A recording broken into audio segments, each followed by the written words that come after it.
there. I am Spano Ngobo, your sports guru. Catch me live every Saturday morning from 11 a.m. till 1 p.m. Only on Nirvana Wild FM. Your beat, your music. Danko.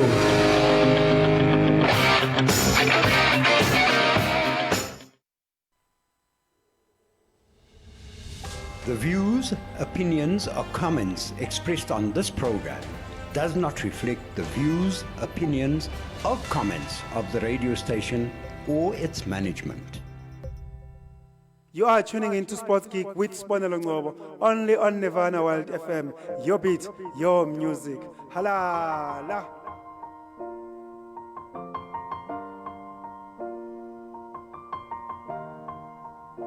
It's been a long day without you, my friend.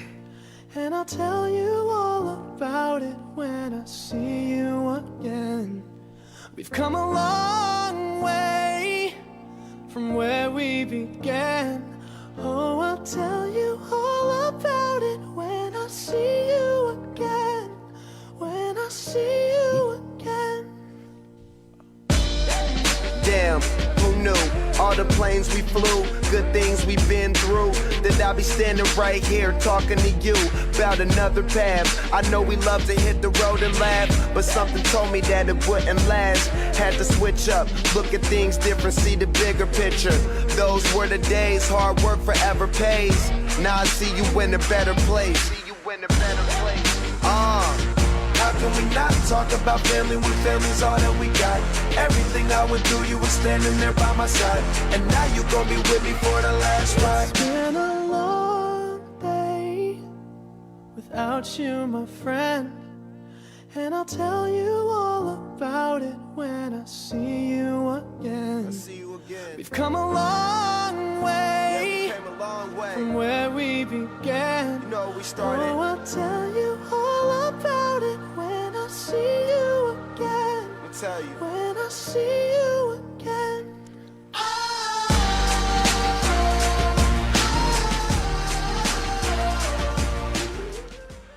On Wednesday this week, the 3rd of April 2024, Kaizer Chiefs star defender Fleurs was shot and killed in an alleged hijacking incident at the filling station in Johannesburg, Roodepoort. Filling station shot and killed in an attempt hijacking of all places. What a shocker, because at the garages, I always consider them as safe places for clients to come and fill up their petrol. So I wasn't anticipating robbery and hijacking to take place there. Surely, when you get to the filling station, your guard is down. That's the last thing that that you expect to be hijacked, let alone to be shot and killed, because of the CCTV footages. There are always people at the filling station. So surely, that simply shows how rife and rampant a crime has become here in South Africa. That goes without saying that we are not safe anywhere, regardless with all the securities features that you may have in your place, CCTV footages, that if the thugs, they do have the nerve to shoot and kill you with all the CCTV cameras around. Very surprising indeed, because by the filling station, clients storm in and out, so you don't expect such, and everyone is driving their own vehicles. So for them to just go straight to Fleurs, very surprising. And imagine he was even instructed to come out of his own vehicle. Then with the various two, when I followed the story, the two gunmen approaching him, instructing him to come out. But I think he maybe tried to fight. That's how they decided to shoot him. So, but it was so sad. So sad indeed. Like I said, filling station, surely your guard is always down. The moment you get to the filling station, waiting to be attended, filling up a gas in your vehicle, that's the last thing you expect that to be shot and killed. Maybe, just maybe, you can think a little bit about hijacking, but to go as far as shooting and killing you, that's the last thing that shows crime is completely out of control here in South Africa. Most definitely. Imagine the player is from far there in Cape Town, so coming to try his luck here in Gauteng. So, and as we spoke, his journey so far was looking good. And after joining a team of Kaizer Chiefs, following that low spell at SuperSport United, where he wasn't given enough game time by the very same Kevin Hunt.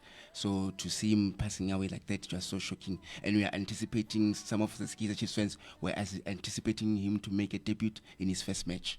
Oh yes, surely Kaizer Chiefs faithfuls, they were still looking forward to Fleurs to make his debut. We remember that, like my colleague Modiba Peter just mentioned, that Luke Fleurs hails all the way from Cape Town. We remember that he first turned up for Ubuntu Cape Town. That's where SuperSport United, at that time, they were coached by Kaitano Tembo. That's when they spotted him, and SuperSport United signed him. He made 66 appearances for Matsatsanza Apitori SuperSport United, and then last year, October, that's when he joined Kaizer Chiefs, the mighty Glamour Boys of Pefini. He was still yet to make his debut. He made 5 appearances for South African under-17 national team. He also represented South Africa in the 2020 Olympics game. There is a look Fleurs for you. It's very sad, and may his humble soul rest in peace. I think during the course of the week, as well as next week, they'll definitely reveal as to when is the player going to be laid to rest. So, but yeah, to the family, so, but then, yeah, Kaizer Chiefs fans have lost a good player, and by the way, they were not doing well. So they're anticipating maybe Kevin Johnson to make some few changes at the back, as they've been losing matches, blowing out on cold, unpredictable. But Luke Fleurs, I think his presence was going to make a huge difference. Oh yes, indeed. Seeing that Luke Fleurs, he did represent South Africa in junior levels, that is your under 17, so as your under 23. Surely he was a prospect for the senior team of Bafana as soon as he stabilizes himself in the Kaizer Chiefs colors. Looking at the position that he was playing, surely he was going to make a huge impact in as far as Kaizer Chiefs are concerned, considering that Kaizer Chiefs, they are definitely struggling to keep a clean sheet, considering that Luke Fleurs was a centre back, right-footed centre back, very tall defender. Indeed, he was 1.85 meters tall. So surely that is a great height to have as a central defender. He was born on the 3rd of March, year 2000. He died on the 3rd of April 2024 in Johannesburg, Roteport to be exact. Rest in peace, Luke Fleurs. Remain crucified. Our Kosi, Amakos Amahle, our Lale, our police amanxeba. Indeed, our police amanxeba. I was so interested in your social media where I saw you playing one of his clips, dancing for his teammates. You are so in an exciting mood, heading to go and play the matches. So, but to see him losing his life like that, it was so sad, and I was so anticipating to see him.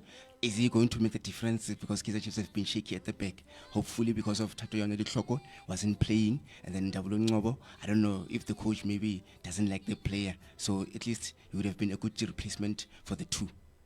Oh yes, Luke Fleurs was definitely a huge prospect in as far as Kaizer Chiefs is concerned. In as far as Bafana are concerned, we were still looking forward to see more of him, offer a lot in as far as national colours are concerned. But unfortunately, thugs, they stole all of that from the Kaizer Chiefs family. They stole all of that from the national setup, from Bafana setup. I just hope that the law will take its own hand. Hopefully those thugs, hooligans will be found, and must just throw them away and throw the key away. So they must just stay behind bars. So we don't need such corrupt people in our country. Still with that issue of the law enforcement, we heard yesterday that there is a special task team that has been formed to look at in this incident. So let's hope the law enforcement authorities, they will do a sterling job and get hold of those thugs.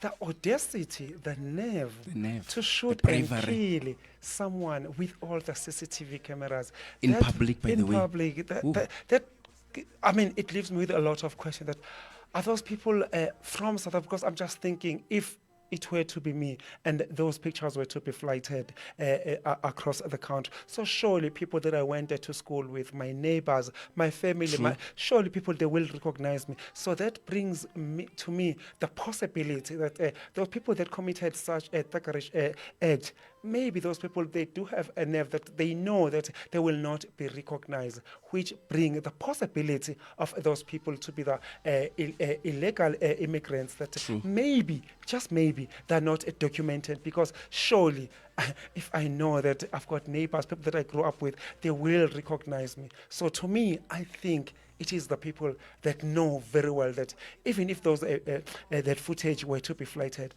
no one will recognize them. No one will definitely recognize their faces as well. But we'll have to wait and see.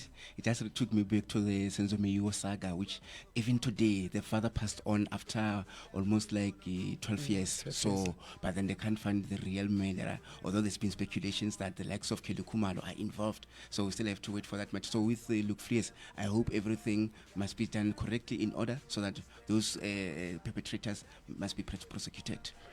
Crime, it is official, it is rampant in South Africa. Just 2 weeks back, we had a discussion about the former, the Kaizer Chiefs co-founder, that is the former Bafana Bafana head coach, that is Stanley Screamer Chabalala, was also shot in his house. In his own house, yo.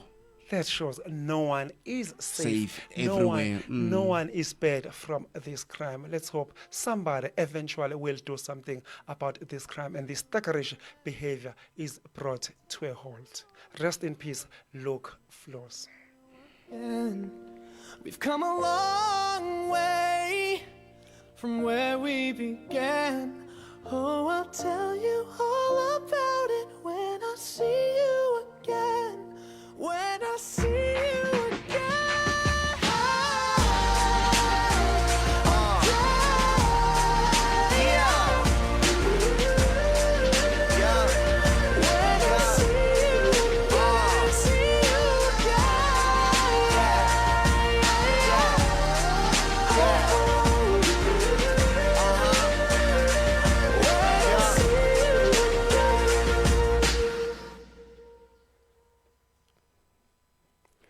Thank you so much. That was Wiz Khalifa. Injalo lento. Losomnetso. Halala.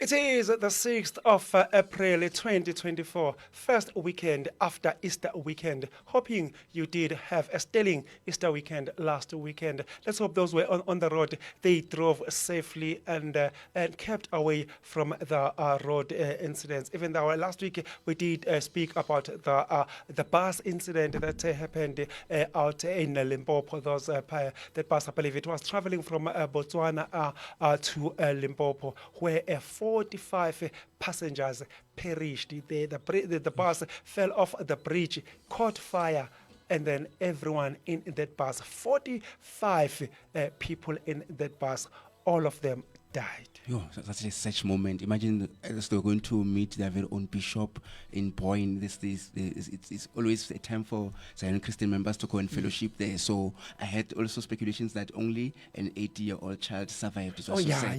Yes. Only one child survived. Very sad when I heard the story. So, we are living in those days that life is so short. So people must drive safely wherever they are. Oh yes, if you happen to be on the road, always try to be as vigilant as you possibly can.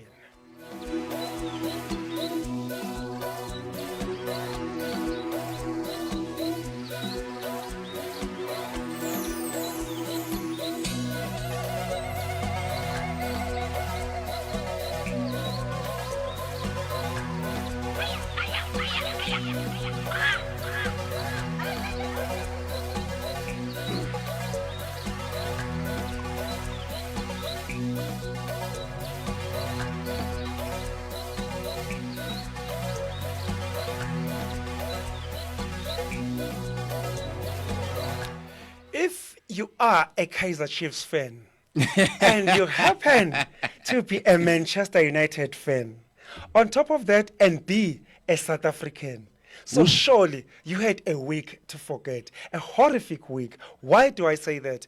At the beginning of this week, the price for electricity went up. As a if that was not bad enough, petrol price wasn't going to be outdone. It also went up. That is this week. As if that was not bad enough, Yes. Kaizer Chiefs went on to lose against Stellenbosch, yet again at home at FNB Stadium. In their own backyard. In their own backyard. At the same time, if you happen to be a Manchester United, on top of that, your troubles were still far from over, because the number 12th placed Chelsea, they're still going to come and inflict some pains on you. That was Thursday night when they beat Manchester United by 4-3. What a 7 goals thriller. Yes. So if you are, like I said at the beginning of this segment, is that if you're a Kaizer Chiefs fan, plus a Manchester United fan, and a South African, so surely your week was horrible. Surely it was horrible. You can't ask for a worst week. Petrol price, electricity price, you lose to Stellenbosch, you lose to Chelsea. What else is left? Indeed, yes. And if you can check, both of them, they've been having a horrible season. They've been blowing hot and cold, some inconsistency inside accompanied by that. So it's not surprising, which means the fans were just having a poor week, a week to forget. So let's see going forward, but it's not looking good. As we know, Manchester United, we're anticipating them to compete with the likes of Liverpool, Man City, and also, as I've spoken, so Kaizer Chiefs on the other side, we're thinking maybe they'll try and fight for that second place spot because of KEF, because we all know who's definitely going to be the champions this current season. I don't even have to mention the name. So, but I'll mention it for you. Mamelodi Sundowns. So they're having a season of their own. It's a usual thing. They're just making that league look like a famous league.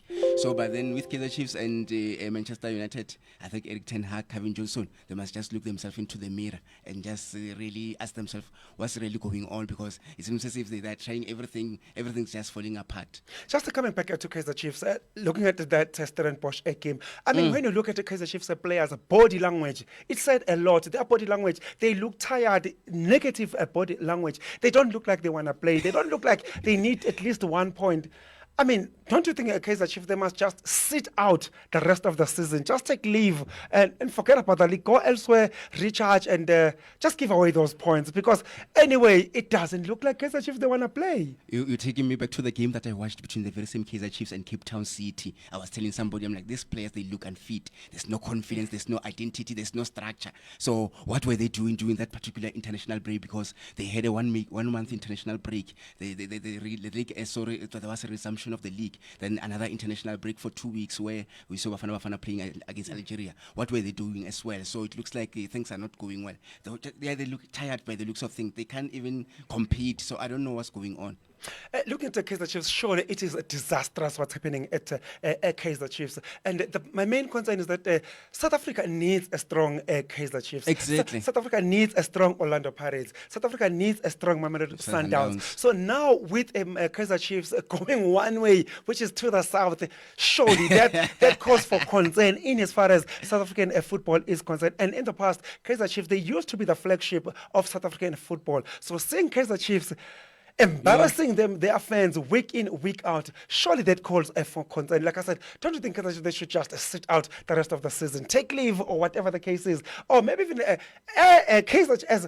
South African fans, I mean, have some moment of a silence or have a public holiday or something, just to go in and pray for Kaizer Chiefs to finally get back to their winning ways, because, like I said, South Africa needs a strong Kaizer Chiefs. Most definitely, and even as they are going to perform this wonderful afternoon against Chippa United, so they must dedicate the match to our very own deceased Luke Fleurs. So they need to do better. So I think the coach must just go back to basics. Failure to do that, I think the fans will start getting impatient. So we might see them rampant. And by the way, if I can alert the listeners that it's a sold-out affair at the Buffalo Stadium. Remember the stadium which used to be called Absa Stadium in East London, where we had the likes of Pushbacks playing at that venue. So they must just make sure that they impress their fans. Failure to do that, I don't know. Failure to do that, Modiba Peter says he doesn't know. I've got more question, more concern.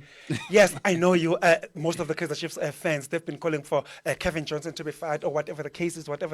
But my concern with Kaizer Chiefs is that of late, they've been firing coaches left, right, and center. We saw Atazwane fired. True. We saw Mlifanteki fired. We saw Steve Kompela fired at Kaizer Chiefs. Kevin Hunt, Ernst Middendorf, Giovanni Solinas, Stuart Baxter as well, yes. Everyone has been fired. The one who was at least brought success previously. Every coach has been fired at Kaizer Chiefs, but the results are still not forthcoming. So my concern is at Kaizer Chiefs, they keep on doing the same thing and expect a different results. So exactly, don't you think it is about time maybe Kaizer Chiefs look for the fault elsewhere? My question is, are the coaches the real problem in as far as Kaizer Chiefs are concerned? Because like I said, we've just accounted a list of coaches that have been fired, but still the results are not forthcoming. Are not forthcoming, most definitely so. And the other people that too, as you rightfully said, they're looking into the management, saying that they're the main problem because whenever they brought the coach at the club, so they are the ones who are buying players without the permission of the coach, because usually a coach, when he comes in at a new club, so he comes in with his own philosophy, with his own players and players which can fit into their system. But with Kaizer Chiefs, it's a different story altogether. They just brought players, so they call them free agents. So when the coach comes in, then it's difficult for them to combine some combination play. So, but with Kevin Johnson, yes, he came in at the wrong time where they've just sacked Mulifintseki. So results were not coming, and as I remember in his first match against Golden Arrows, Kaizer Chiefs lost 2-1 because of Brendan Peterson error there. So they tried their best, but it wasn't to be. So we thought he was going to bring the glory days, but things are just getting worse because he's just changing, chopping and changing. He's all over. He's confused as well. So I think it's high time. If they get a coach, and the coach must come with his own technical team, and then buy also quality players, and let's see if they will be able to compete. Failure to do that, they'll always say every season we'll come back next season, we'll come back season. Now is the 10th season without a trophy. You've just mentioned a very important point that should Kaizer Chiefs get a new coach, they should allow that coach, give the coach more powers, come with his own background team. Which takes me straight to that discussion regarding Pitso Jingles Mosimane. Kaizer Chiefs, they've been in discussion with Pitso Mosimane, but one of the deal breakers is the very same thing that you've just mentioned. Pitso Mosimane has made it clear to Kaizer Chiefs that if you want my services, the thing is, I come with my background team.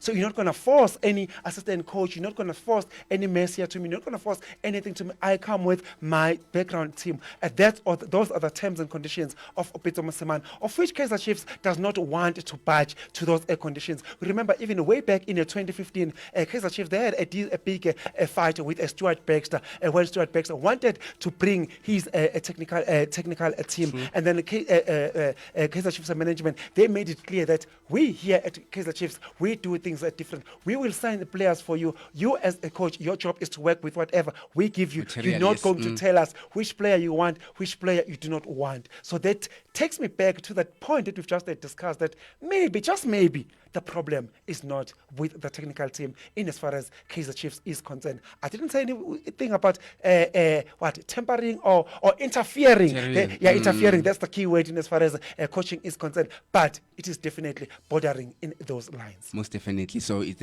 as they call it, a family business. So hence some of the fans, when they try to complain, they're saying we didn't point you with a knife to come and support the team. So if you are not happy with the team, you must just find yourself another club to support. So but so far, the problem is with management. So, but with coaches also, they must try also and pull up their socks, because it seems like every coaches that comes there at Kaizer Chiefs, they struggle. They're always on one thing. You can see they delay tactics. They are very defensive. So we forgot to also add Kevin Hunt to the picture as well. He was also one of the sacked coaches as well. So there's so many things that needs to be fixed. The house must just be put in order come May, after the season has reached its conclusion.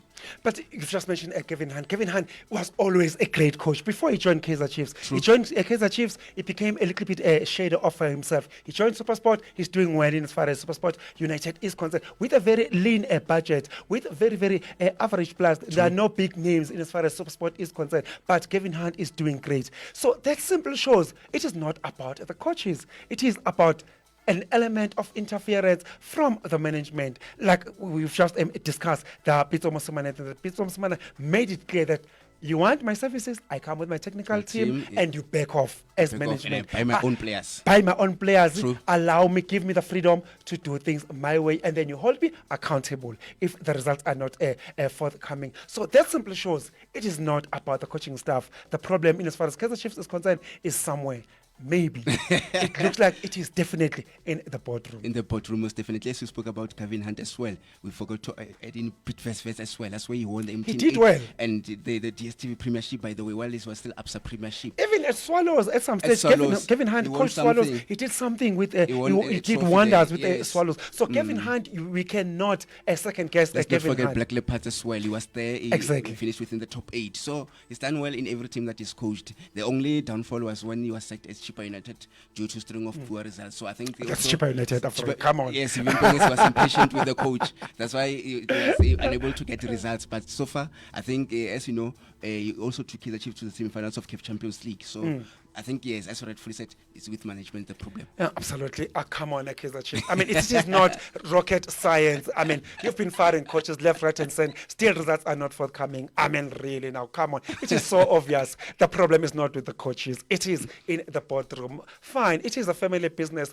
We may not have much to say, but come on, it is out there. But what happened to those that Kaizer Chiefs that used to buy quality, where they competed, they won every trophy on board, where Kaizer Chiefs Senior was in charge at that time. Oh, it makes sense because they were just a team. Mamelodi Sundowns were just getting shambok every time they played Kaizer Chiefs. Not Sundowns, Pela. Everyone was getting shambled. Especially in cup finals. We know that whenever they went on to cup finals, they definitely grabbed those trophies. But these days it's not the story. They always lose the finals. They lose in the semi-finals. Someone will be saying, "Yo, Kaizer Chiefs is digging young." They will be uttering such words at the fans, especially at the stadiums, judging from how they are losing matches. And then elsewhere there is Manchester United. They are blowing hot and cold. 2 weeks back in the FA Cup quarterfinals, we saw them. They beat the mighty Liverpool by what's this? 7 goals. 3 as well, yeah. The final score there was 4-3 in favor of the home side at that time. That was Manchester United. That was the FA Cup quarterfinals. Fast forward to Thursday this week, they took on the 12th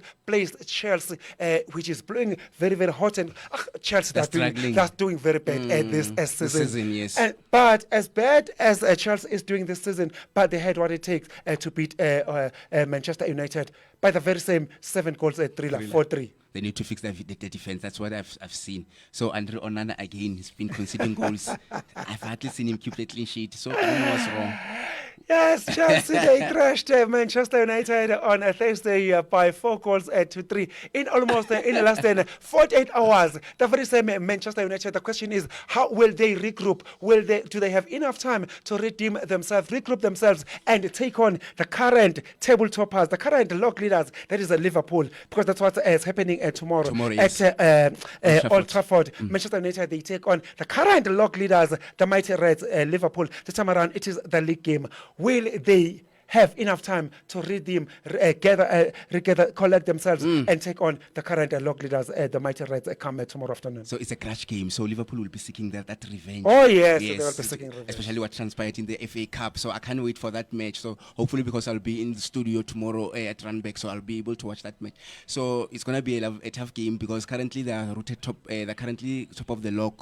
So which means that they might continue to stretch the lead and consolidate on their log position. So Eric Ten Hag need to pull up his socks. Failure to do that, I think they might find themselves outside top 8. Oh yes, talking of Eric Ten Hag, he definitely has to get his team back into winning ways. It is going to be tough indeed. If they cannot beat the 12th placed Chelsea United, they will definitely going to find that going very, very tough come tomorrow when they take on the current table toppers in the form and shape of the mighty Reds. Liverpool, you will never walk alone. Let's hear how did the drama unfold on Thursday at Stamford Bridge when Chelsea beat Manchester United by 4 goals to 3.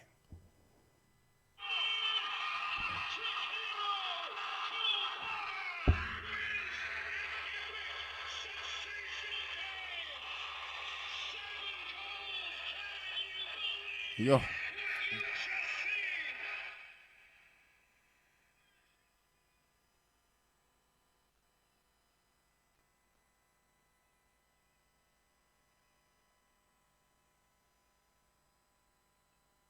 Oh yes, that's how things are unfolded at Stamford Bridge when Chelsea beat Manchester United in that 7 goals thriller. It was painful indeed in as far as Manchester United are concerned. The big question is, will they come back? Do they have what it takes to take on the current log leaders? Just to look what happened at Stamford Bridge Thursday night when Chelsea beat Manchester United by 4 goals to 3. On the 4th minute, Chelsea, they scored they scored first, and then they were leading. 19th minute, Chelsea, they got back to the scoreboard. They made it 2-0. 34th minute, Manchester United, they came back. They made the score 2-1. 39th minute, Manchester United, they went on and equalized. The scoreboard was 2-2. And then on the 67th minute, Manchester United took the lead for the first time in that game. And then now listen to this.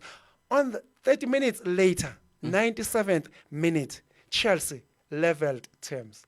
97th minute, the score was 3-3. Okay. 2 minutes later, Cole Palmer factor came to the equation.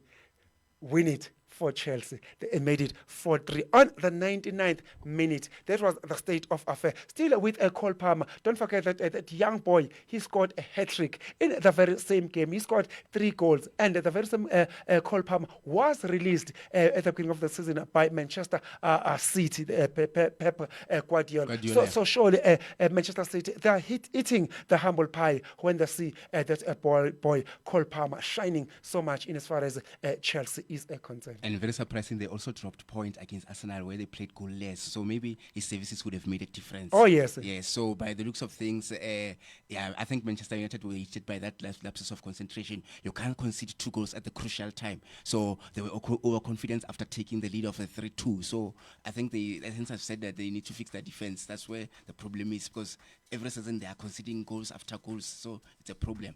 It is a problem indeed.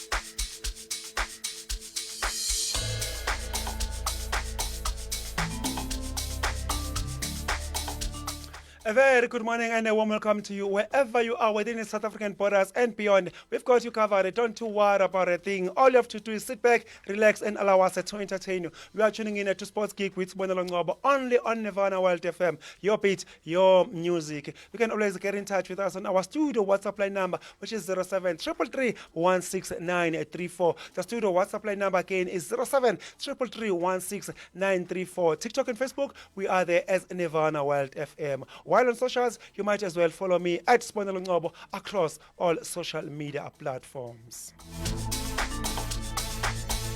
Thank you very much to my colleague. That is DJ Powie who brought you 10 Keys. That was between 10 and 11 o'clock. Catch him again next week, Saturday, same time, same place as he brings you 10 Keys. Don't you dare forget to bring along your dancing shoes, because surely those dancing shoes, they will come handy as DJ Powen gets everyone on the dance floor, you included. And that's when your dancing shoes will definitely bail you out. They will definitely come handy, because that's what DJ Powen does best, getting everyone on the dance floor. Wow, getting everyone boogie with it. That is DJ Powen. He's on your wireless every Saturday between 10 and 11 o'clock.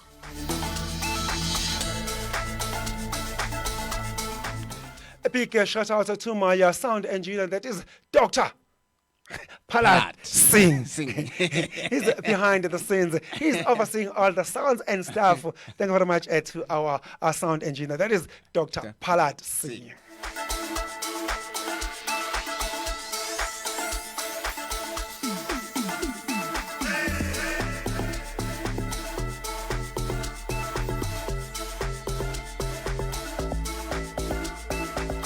As always, our sports bag is overflowing. It is packed to capacity. At the summit, we will talk cricket, followed by rugby, tennis, motor racing, and we'll close off with football and more football. Whoa, tennis. There is some new kid on the block, who's doing wonders in as far as tennis is concerned. But don't despair, we will bring all of that for you in that discussion when we talk tennis. We will definitely bring everything to you as hot as always, as all the time. Time now, it is 35 minutes after 11 o'clock. Let's quick go for a breather. When we return, we'll be talking, definitely, we'll be looking at cricket. What's happening in as far as cricket is concerned. We'll be talking things like cricket, South Africa T20 challenge. Things are happening in that part of the world. Indian Premier League is still very much with us. It is in a full swing. Things are happening. Women Proteas, they're also trying to fly the South African flag, even though they're facing a little bit of odds.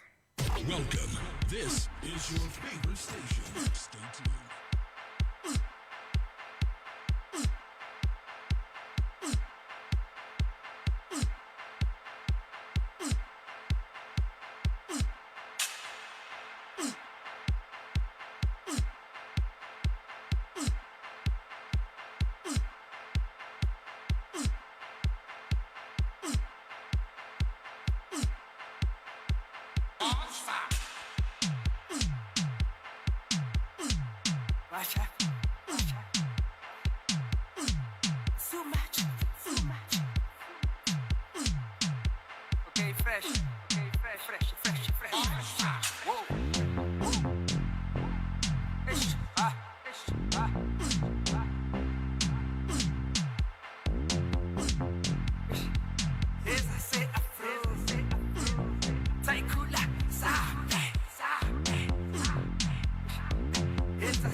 shebeleza njalo nabangani bami uzibuze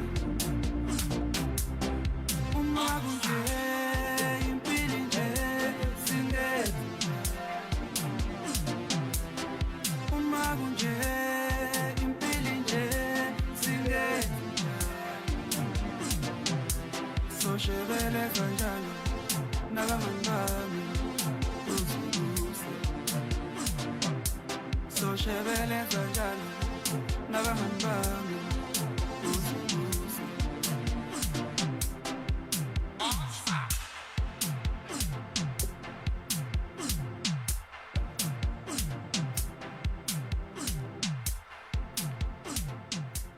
Oh, thank you very much to the legend DJ Tira featuring Big Nas, Focus Marquez, and oh yes, Amataikula. What a gem this is. They gave us Singing Zenjan. It is an Amapiano song. It is a modern song.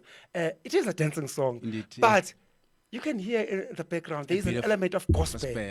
Yeah, and to top it all, to confirm, our suspicion is that this beat is more of a gospel thing. Even in their lyrics, you heard DJ Tira saying, God is good. God is yeah. great all the time. That time, So yeah. surely, as Amapiano as it is, sure it is, but it does have that element of gospel in it. He's a very talented DJ Tira. He never disappoints in all his music. Oh, DJ Tira. With Big Nas, they never disappoint at all at times. You can just imagine if Umampincha was still alive, how he was going to write this beat. I can imagine. Umampincha not yet some ratata. Serious. Because Sharif Mampincha was still there and they speak Nas, Mampincha was going to take this song to another level. Because we can't forget that last song that Mampincha was there with the Big Nas. I think it was Believe Engege or something. Yeah. Oh, what a great song that was. So surely Mampincha's voice can't be missed. You can tell that, one thing that's missing. This song is great, but it just misses that Mampincha-ness in it. Indeed, yeah, I do agree. Oh, yes, indeed. Thank you very much to DJ Tira, Big Nas, Focus Marquez, featuring Amataikula. They gave us the song titled Singen Zenjan. Now, time now it is 43 minutes after 11 o'clock. Without any further ado, let's cut down to the business of the day. Let's talk cricket, South Africa T20 Challenge. I believe Warriors are still giving other teams some very, very tough times. And the matches are still progressing until the 20th of April. I think in the next 2 weeks, definitely will go as far as the finals are concerned. So we saw on Monday the Dolphins hosted the Hollywood Tuskers, where they posted 115 for 7 after 20 overs. And our very own Hollywood Tuskers, they posted 132 for 5 after 20 overs, where the Dolphins were the winners by 19 runs. So on Tuesday, we also saw the very same day before Tuesday, Titans who played against the Northwest. So Titans they posted 134 for 4 after 17.1 overs, and the Northwest they posted no runs. So the game was ended up being awarded as a draw because I think it's because of the rain that took place, the weather. So as you know, we are approaching winter, so the rain keeps introducing because of to try and stabilize the cold weather conditions. But yeah, to the fans out there, you must dress warm because we are currently in autumn, concluding the season. So on Wednesday we saw Lions up against Western Province, where they posted 232 other Lions for 2 after 20 overs, and the Western Province posted 81 runs after 14.3 overs, and the Lions were emerged victorious there by 132 runs. So they were just on song by the looks of things. So on yesterday there at Pal, we saw Poland up against the KZN England there, where the Poland posted 97 for 6 after 15.3 overs, and the KZN side there, which are called also the Rocks, the G-Beds, they posted 94 runs for 10 after 20 overs. And then the Warriors also played against the Titans, where in Quebec the Warriors posted 156 for 7 after 20 overs, whereas the Titans posted 168 for 9 after 20 overs, by the Titans who emerged victorious there on 12 runs. So in terms of the log standings there, the Warriors are top of the log there. We haven't played 8 matches, as you know, teams are supposed to play 14 matches, so which means they are currently left with 6 matches to conclude the season. So which means the fixtures will be coming thick and fast because we are approaching the 20th of this month, April. So they're unbeaten, by the way, they've won all their matches. Who's that, Warriors? The Warriors, yes. Oh, yes. They are seated on 35 points, followed by the Lions. They've played 9 matches. They're currently trailing Warriors by 9 points, which is they are currently seated on 26 points. Then number 3, we've got Western Province on 21 points, having played 9 matches as well. Number 4, they're last year's runners-up Dolphins there on 19 points. They've played 8 matches. And then number 5, we've got the Northwest there. Have played 9 matches but seated on 15 points. So they're trailing Dolphins on 4 points. Then number 6, we've got the Titans, our very own defending champions. Yes, they're currently seated on 13 points. They've played 7 matches. So I think they've got some catch-up to do. So at number 8 to number 7, by the way, we've got the Hollywood Bets Tuskers. They've played 7 matches. They've collected 7 points. They need to improve going forward there. So they're currently left with 7 matches to go. So let's see if they will be able to collect those 2 points per matches going forward. Then lastly, we've got the Rocks, the KZN there. So they're currently seated on 4 points, having played 7 matches. So a lot of matches taking place. Even today, tomorrow, we've got more fixtures there. The G-Bets Rocks, the KZN ones up against the Titans. And then we've got the Western Province up against the Boland. And lastly, there's the Northwest up against the Dolphins. So yeah, it's going to be interesting going forward. Even when next week when they come in, we'll bring the results as well as the ones that will be taking place midweek. Oh yes, I think they look interesting indeed in as far as the cricket South Africa T20 Challenge is concerned. But one just cannot ignore the fact that the defending champions, the Titans, they definitely find it going very, very tough this season. Actually, they are a complete shade of themselves. Indeed, they're a complete shadow of themselves. So when I looked at the positioning, it's not pleasing at all, judging from how they won this particular title last season. But things are just going rough this season. So with the 7 matches that are left, they must just win all of them, at least because we should get the top 4 teams to play in the semi-finals as well as going into the finals. So I believe right now the defending champions Titans are rooted number 6. So Yeah. they're still yet to get themselves at least in the playoff slot. Indeed. So yeah, they just need to collect as many points as possible. So it looks a bit Starting tough. with the Rocks tomorrow. Starting with the Rocks tomorrow, yes. It's going to be a lovely match. But it's not going to be easy at It's not all, gonna be considering easy. that I believe that Titans, they're on the road to KwaZulu-Natal. And the Rocks- So surely at the Rocks, they will definitely make it as tough as possible for the defending champions. For them, it's just that they are just rooted at the basement of the log. They also need to do better. Oh, At the Rocks. yes. Oh, yes, at the Rocks. Yes, they have to start collecting points. What a better stage to collect points against the defending champions. So sure that will be a moral booster indeed as far as the KZN Rocks are concerned. So we'll be watching that game with a keen interest and see whether isn't it about time that the defending champions get back to winning ways, get back to dominating the cricket South Africa T20 Challenge 2024.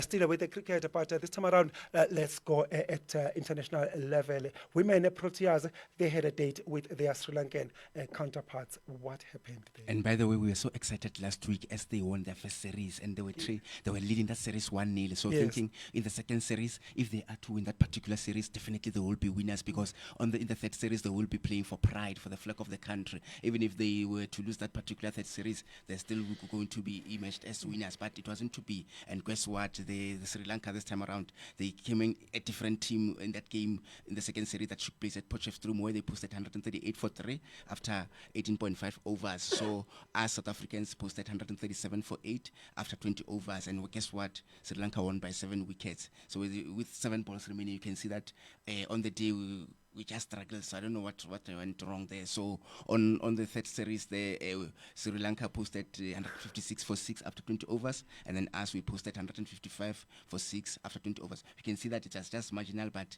I think we slept a bit. Although Laura Forvat did excellently in that game, where she scored 56 runs from 47 balls. So we needed to do better. So with Sri Lanka, I give credit to Shamari Athapathu there as well as Hashitha Samarawikrama. So both did excellently, scoring 46 runs and 54 runs respectively. You can see that on the day they meant it and they were emerged winners on 2-1, winning that particular third series. So I think with South Africa, we just needs to go to better, going to play ODI, which is starting on the 9th, and there's also a match on the 13th and also on the 17th. So Hilton Mouring might just make sure that he reshuffle things as quickly as possible. So going forward, what's this? The ODY series. It is a 3-match Series series. as well, yes. So surely the women of South African and women Proteas, they definitely have to redeem themselves following that 2-1 loss in the T20 3-match series. So in West Part, they are playing at home. And imagine when I looked into a head-to-head, we've met them 17 times, we've won 12 times, they only won 5 times. So we had an upper hand going to play in that T20 series, but we just didn't do things. I don't know. Masabata class, what went wrong for them not to get enough runs for us?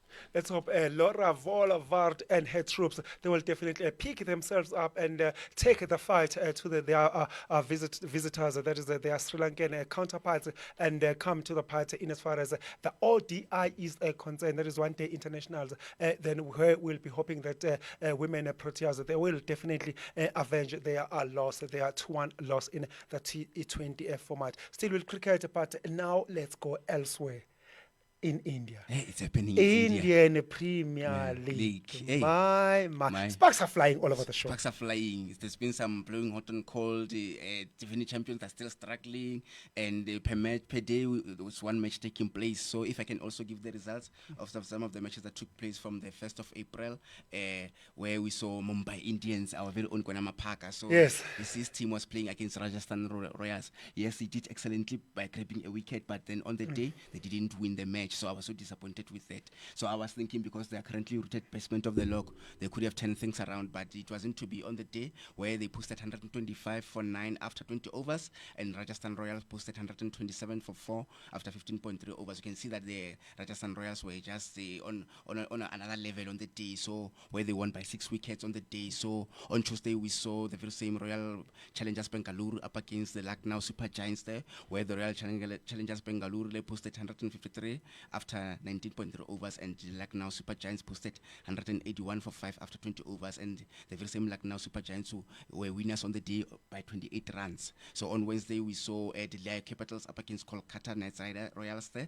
where Delhi Capitals posted 166 runs after 17.2 overs, and Kolkata Knight Royals there posted 272. You can see they were just on another level for 7 after 20 overs, as they won by 106 runs. So on Thursday, we saw the Gujarat the Titans up against the Punjab Kings there, where they Punjab Kings they posted 200 for 7 after 19.5 overs, and the Gujarat Titans posted 199 for 4 after 20 overs, where the Punjab Kings won that particular match by 3 wickets. It was just some tight by the looks of things. And yesterday we saw the Sunrisers Hyderabad up against the defending champions, the Chennai Super Kings, whereas they posted the Chennai Hyderabad posted 166 for 4 in 18 after 18.1 overs, and the Sunrisers Hyderabad they posted 165 for 5 after 20 overs, and they were emerged winners on the days at Sunrisers Hyderabad by 6 wickets. So it's happening. And in terms of the standings, there's still more matches to play. Currently, some of them they've played 3 matches, and then some of them they've played 4 matches. So which means all in all, teams are supposed to play 18 matches, because we've got 10 teams participating in this particular tournament. So Kolkata Knight Riders, they're doing well, unbeaten, played 3 matches, they've won all the 3 matches. They're currently seated on 6 points, level on points with Rajasthan Royals at number 2. At number 3, we've got the defending champions, the Chennai Super Kings. They've played 4 matches, they've won 2, they've lost 2. They are currently seated on 4 points. So Lucknow Super Giants as well at number 3, they've played 3 matches there. At number 4, I should say, they're seated on 4 points, alongside with Sunrisers Hyderabad, Punjab Royals at number 6, Gujarat Titans at number 7, but they're separated by net running rate, so they do have a net running rate, while they're seated at number 5 there. So at number 8, we've got the Royal Challengers Bengaluru there. They've only played 4 matches, they've only won 1, so they've lost 3. So they need to start collecting those points. So the Delhi Capitals at number 9 have played 4 matches, they're only seated on 2 points. And lastly, we've got the Mumbai Indians of Kwanama Parker. So they're yet to record a victory. They've played 3 matches, they've lost all. It's not looking good so far. In as far as the Mumbai Indians are concerned, definitely it doesn't look good at all. After 3 outings, they're still yet to register a win. And don't forget that Mumbai Indians, they are the record holders with Chennai Super Kings, having won the Indian Premier League 5 times. So surely Mumbai Indians, they are a big team. We expect more from them.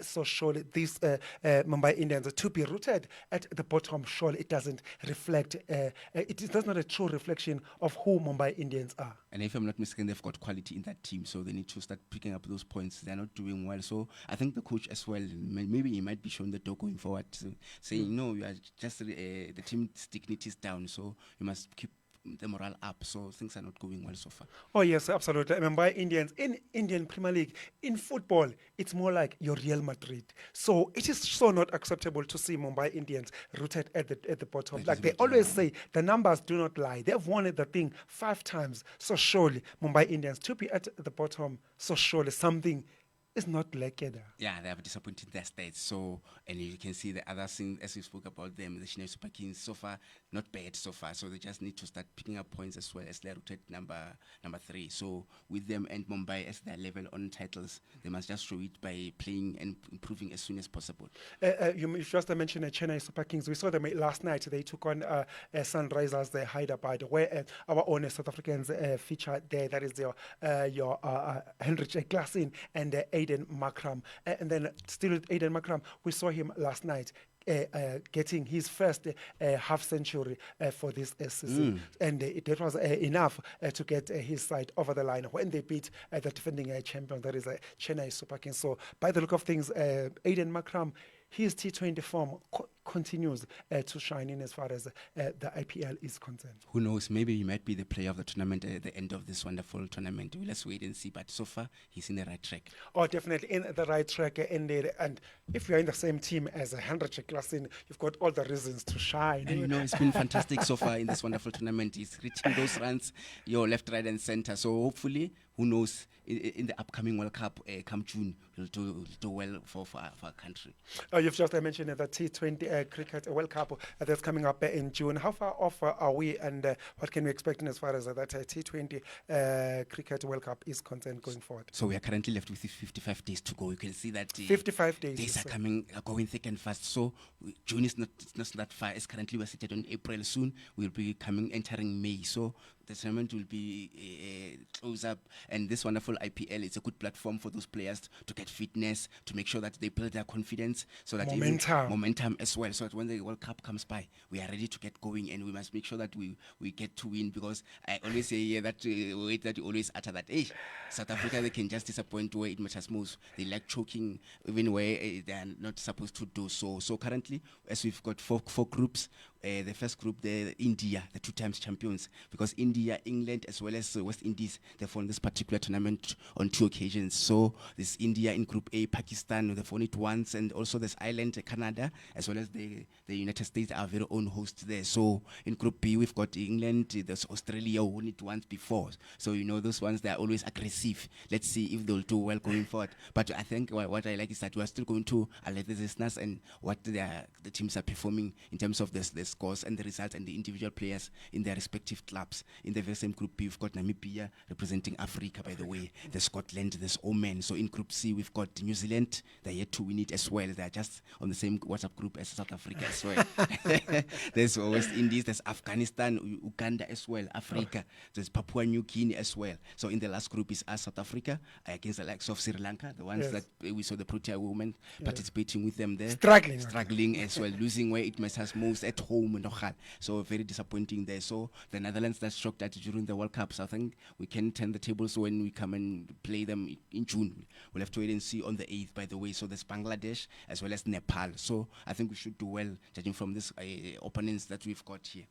Oh, yes, definitely. Come June T20 Cricket World Cup, South Africa will be expected to turn things around. Maybe, just maybe, it is about time that South Africa finally get that monkey off their back of choking when it matters most. And then, who knows, we might just go all the way and win it this time around with the form of Abo Henrich Glassin, with the form of Abo Kagiso Rabada, your Aiden Makram. I mean, we can be forgiven for fencing our chances. And you know what I wish as as well, I wish they can call Kwenama Parker, even if it doesn't play for me, if they can just come and witness what is happening as far as the World Cups are concerned, because for me, the future just looks bright. Whenever I watched him, I just remember Kaizer Chiefs when he started this wonderful journey of the Proteas. So he's just impressed me. The very own, I think maybe he's from Limpopo, if I'm not mistaken.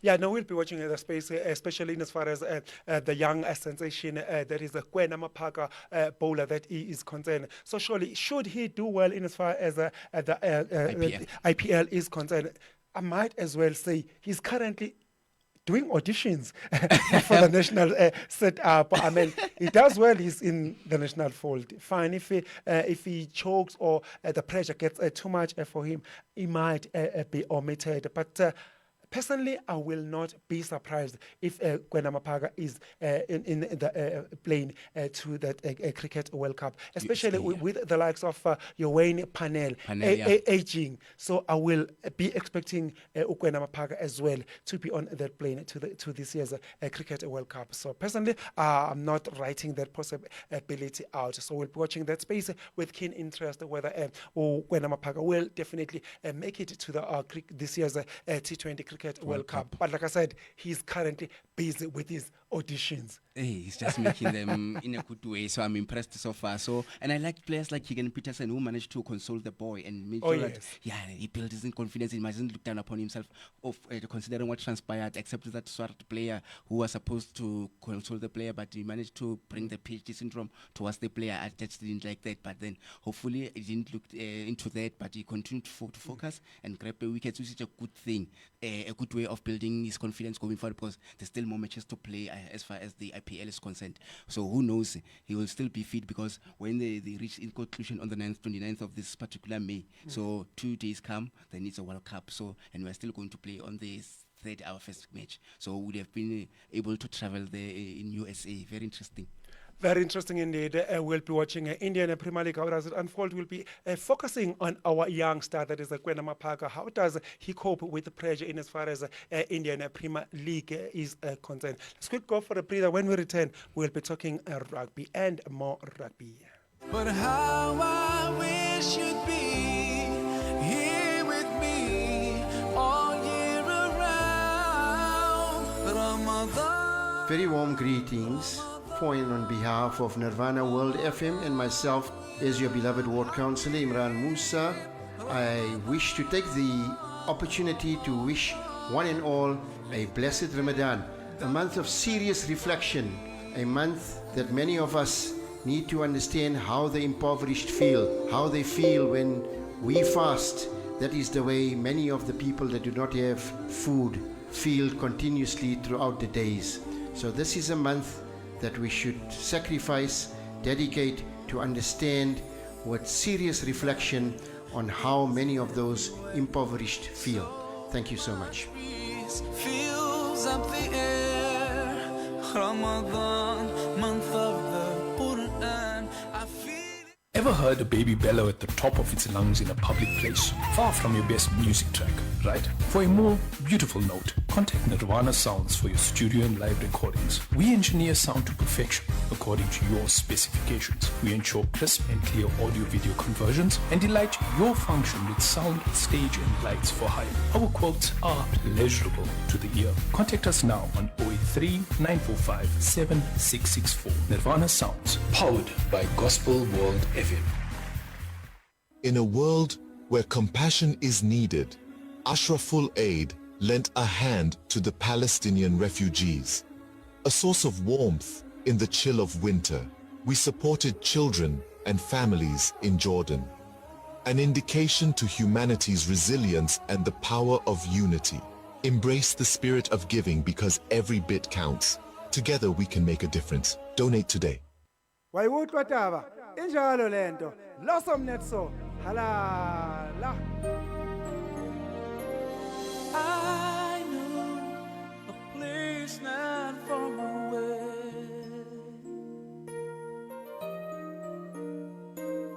where two people go when they know what they have is real.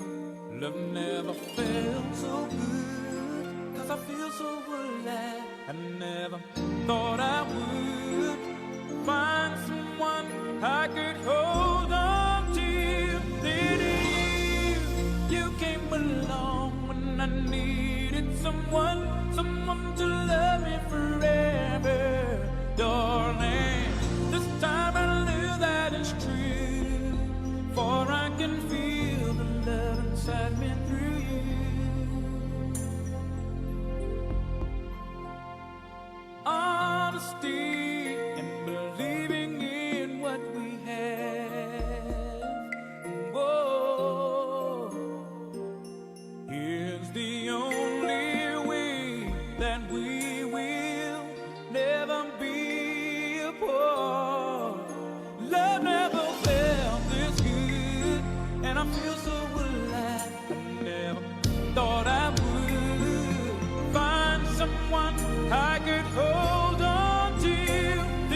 Chris Walker, someone to love. Everyone needs someone to love. Everyone needs someone to appreciate him or her. Oh yes, this song, it reminds me of my friend all the way from Kaizer and That is Sponelo Mnguni. Wow, does he like this song or does he like this song? Talking of Sponelo Mnguni, I believe yesterday he had an additional member in the family. They were blessed with a newborn that was last night. So surely as well, he's got more reason to love someone yes. After that additional family member that was last night, the 5th of April 2023. Now, diving straight to rugby. What's happening in that part of the world? The United Rugby Championship, as you know, last week it took place. If I can give the results of the matches that took place last week, we saw the likes of Scarlets, they're losing 3-45. They were thrashed heavily, outplayed, outmuscled there by Glasgow Warriors, and the Munster, they're winning 2015, the undefended champions against Cardiff Rugby there, and then our very own last season's runners-up, Stormers, they're winning 13-7 against Ulster there, then Ospreys winning 36-21 against Lions, and then the Benetton Rugby, they're winning 18-14 against the Connacht, and also the Sharks, guess what, they also recorded another victory, 23-13 against Edinburgh. What is the third one? The third one, yes, very true. So in terms of the standings, we see the Leinster, our very own Christina Bear, still doing well, winning matches, collecting results there, having played 13 matches, which means she's left with 5 matches for this wonderful round robin of group stage 54 points. Number 2, we've got Glasgow Warriors. They've been doing well also. All teams have played 13 matches. They're currently on 49 points, which means they're trailing Leinster by 5 points. At number 3, we've got Vodacom Bulls on 45 points. Munster, the defending champions, at number 4 on 43 points. The Stormers at number 5 on 39 points.